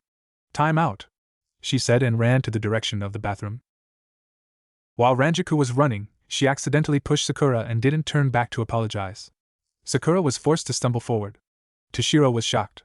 Any seconds now Sakura would have fallen onto him and both will fall onto the floor. Instead she grabbed his shoulders for support, and accidentally pressed her lips to his. Both stared wide-eyed at each other. They stayed like that for a while. Neither even made a single move to break away. What why? Taishu's not even pulling away, they kept staring at each other, and stayed in their current position. Sakura blushed as she began to close her eyes. She attempted to deepen the kiss, but Toshiro had pulled away slightly. Harino. Then it hit her. Sakura realized what she was doing and backed away from him. Her blush deepened. She was surprised to see her captain blushing too. Both looked around them. Luckily no one was watching. Sakura hung her head. I'm very sorry, Hitsugaya Taishu, she apologized and took more steps back. It took a while before Toshiro spoke. It's okay. Sakura shot up her head immediately to look at him, but he was already gone. She couldn't see him in the crowds. There were just too many people at the party. Sakura didn't move. Then she touched her lips with her fingers. She bit her bottom lip. That was so unexpected. Sakura jolted awake and gasped. It took her a while before she calmed down. She looked at the alarm clock beside her on the table next to her bed. It read 7:05 a.m. She sighed before she looked out of the window. She could see the Tsukioka Hill from her spot. Lying back on her bed, she thought about the dream. What's with that dream? Sasuke-kun, she gazed at the ceiling for a long time. I think it's time for you to step out of your love life. Sakura knew that voice. Hikari no Tsubasa. Before she knew it, the Zanpakuto sat beside her on the bed. What do you mean? Hikari no Tsubasa stared into Sakura's eyes. That dream might tell you that you should forget about your long-time crush. You have a new goal, remember? I'm a part of you. I've seen your past, Sakura. You know what, you're right, Sakura cut in. She stared at the ceiling once more. Remembering the incident last night, she blushed and touched her lips. She had kissed Toshiro. She buried her face in the pillow and sighed heavily. What have I done? What was I thinking? What might Taicho think about me now? How can I face him? Will he hate me? Does he even feel the same way? Oh no, don't go there. Thousands of questions played in her mind. Flashback. Sakura was forced to stumble forward. Toshiro was shocked. Any seconds now Sakura would have fallen onto him and both will fall onto the floor. Instead she grabbed his shoulders for support, and accidentally pressed her lips to his. Both stared wide-eyed at each other. Neither even made a single move to break away. They stayed like that for a while. What why? Taishu's not pulling away, they kept staring at each other, and stayed in their current position. Sakura blushed as she began to close her eyes. She attempted to deepen the kiss, but Toshiro had pulled away slightly. Harino. Then it hit her. Sakura realized what she was doing and backed away from him. Her blush deepened. She was surprised to see her captain blushing too. Both looked around them. Luckily no one was watching the whole scene. Sakura hung her head. I'm very sorry, Hitsugaya Taishu, she apologized and took more steps back. It took a while before Toshiro spoke. It's okay. Sakura shot up her head immediately to look at him, but he was already gone. She couldn't see him in the crowds. There were just too many people at the party. Sakura didn't move. Then she touched her lips with her fingers. She bit her bottom lip. That was so unexpected. She heard someone's hand phone ringing. She turned around to see Renji speaking on the phone. Later, the group who were playing Truth or Dare stood up. When Shuhei caught Sakura's eyes, he approached her. A Shinigami just called. He said that Captain Yamamoto cancelled our mission. We should head back to Soul Society right now, he said. Sakura nodded without saying a word. 15 minutes later, all the Shinigamis, excluding Ichigo, left the party. Toshiro and Sakura kept avoiding each other's eyes and Ranjiku noticed this. End of flashback. Sakura got out of bed. Hikari no Tsubasa had already disappeared. She changed into her Shinigami outfit and left her apartment to start her work. Walking down the hallway leading to her captain's office, her heart couldn't stop racing faster. She was carrying lots of paper that she received this morning. Those papers needed to be handed to Toshiro. Looks like Taicho will have more paperwork today. She stopped at the doors of Toshiro's office. They were slightly closed. She heaved a sigh. Relax? Try to pretend that nothing has happened last night. It was all just an accident. Satisfied, she began to push the door with her arms since her hands were carrying the papers.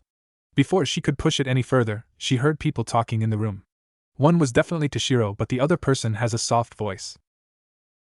So, is that what happened last night in Kurosaki-san's house? It must be fun playing those games, she giggled. Yeah, I only watched them.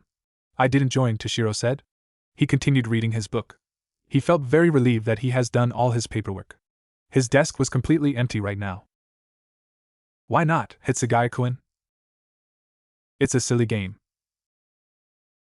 Outside the office, Sakura was eavesdropping. That voice, it's Momo-chan. She rested her back against the door.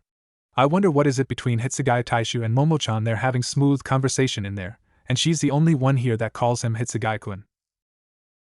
I have to go now, Hitsugaya-kun. See you later, Momo said. Toshiro nodded. Sakura moved away from the door to let it open. Momo came face to face with Sakura. Oh Sakura, good morning. Momo greeted and smiled. Toshiro was shocked to hear the name. He closed his book and looked at the door. Momo looked at the papers Sakura was carrying and giggled. Looks like you have more work, Hitsugaya-kun, she said. Later she disappeared. Toshiro and Sakura stared at each other. Hinamori was just stopping by to tell me that Yukitake needed to see me later, Toshiro said. Sakura nodded and stepped into the office slowly. Silence filled the room. Careful, I don't want to fall again like the last time. She managed to put all those papers on Toshiro's desk. She smiled but her face was blushing. More paperwork again, Taicho, she said. Toshiro didn't complain about the paperwork like he always did. His attention was more focused on Sakura. Thanks for bringing them in, he said. No problem, said Sakura. Then, Ranjika came in. She felt a different atmosphere filling the room. Taicho, Sakura, both Toshiro and Sakura looked at Ranjiku. What is it, Matsumoto? Toshiro asked. Captain Yamamoto assigned us on another mission just for the three of us. Few hollows have appeared in Konoha Village, Shinobi World. Because there were not many of them, the ninjas had defeated all of them. Captain Yamamoto said that we should stay there for a while in case more hollows will come, Ranjiku explained. Toshiro stood up from his seat. Understood, he said. With that, the three of them headed to the Tsukioka Hill. Konoha Village, Shinobi World. It was a fine day in Konoha Village. Ranjiku enjoyed feeling the warm breeze caressing her skin as she sat on the bench near the Konohagakure gate. Toshiro, who was standing, stared up at the sky above him with his hands in his pockets. Both Shinigamis were in their full bodies. Hitsugaya Taishu. Ranjiku-san. Both said persons looked at the direction of the person calling. It was Sakura. She sat beside Ranjiku on the bench. I already told Hokage-sama about us being here. So what do you guys want to do? She asked. Ranjiku grinned. Sakura gulped. Please, no more shopping. I've had enough last night in Karakura town. Then, someone's stomach growled. Ranjiku and Sakura stared at each other. They shrugged. Both turned to Toshiro. His back was facing them. Sakura went in front of him. He was crossing his arms over his chest. Then, she heard his stomach growled again. Are you hungry, Hitsugaya Taishu? She asked. Toshiro didn't answer. I guess that's a yes. Come on, I'll take you to a restaurant, she said and walked ahead. Toshiro and Ranjaku followed. Later, they arrived at a fairly large restaurant. This is one of the best restaurants that you can find in Konoha. You guys will love it. See you later. Sakura then ran at a different direction. Where are you going, Sakura? Aren't you going to join us? Ranjaku asked. Now I don't feel hungry. I'm going to see my teammates, she said and disappeared into a puff of smoke. Naruto and Kakashi were training at the Team 7 usual training grounds. Sai was nearby. He just finished sparring with Naruto, and now he was taking a break. Then, the three of them felt a familiar chakra coming towards them. Could it be Naruto said? Sai got up from the ground. Sakura came out of the bushes. Naruto! Sai! Kakashi-sensei! She exclaimed. Sakura-chan! Naruto waved at her. Sakura approached her teammates. I'm so happy to see you guys, she said. How are you, Sakura? Kakashi asked. I'm fine, Kakashi-sensei, thanks. So why are you here, Sakura-chan? Naruto asked. Well, Taicho, Ranjaku-san and I have a mission here just in case if more hollows will appear, she said. Her teammates nodded. Say, how about we go to Ichiraku ramen stand? It's on me, Naruto said. Sakura was amazed to hear what Naruto had just said. Really? He nodded. Wanna come, Sai? He asked. Sure, dickless. A vein popped in Naruto's head. Why you humph? You'll just pay for yourself then, Naruto said. He was angered by the comment. Ah, come on, Naruto, don't be like that, Sakura said. Humph, Naruto responded. The pink-haired girl sighed. Kakashi-sensei, you want to come with us? Sakura asked. It took a while before Kakashi could answer. I think I'll pass. You three have fun, he said. He then disappeared in a puff of smoke. Let's go then, Sakura said. She pulled Naruto's and Sai's wrists and brought them to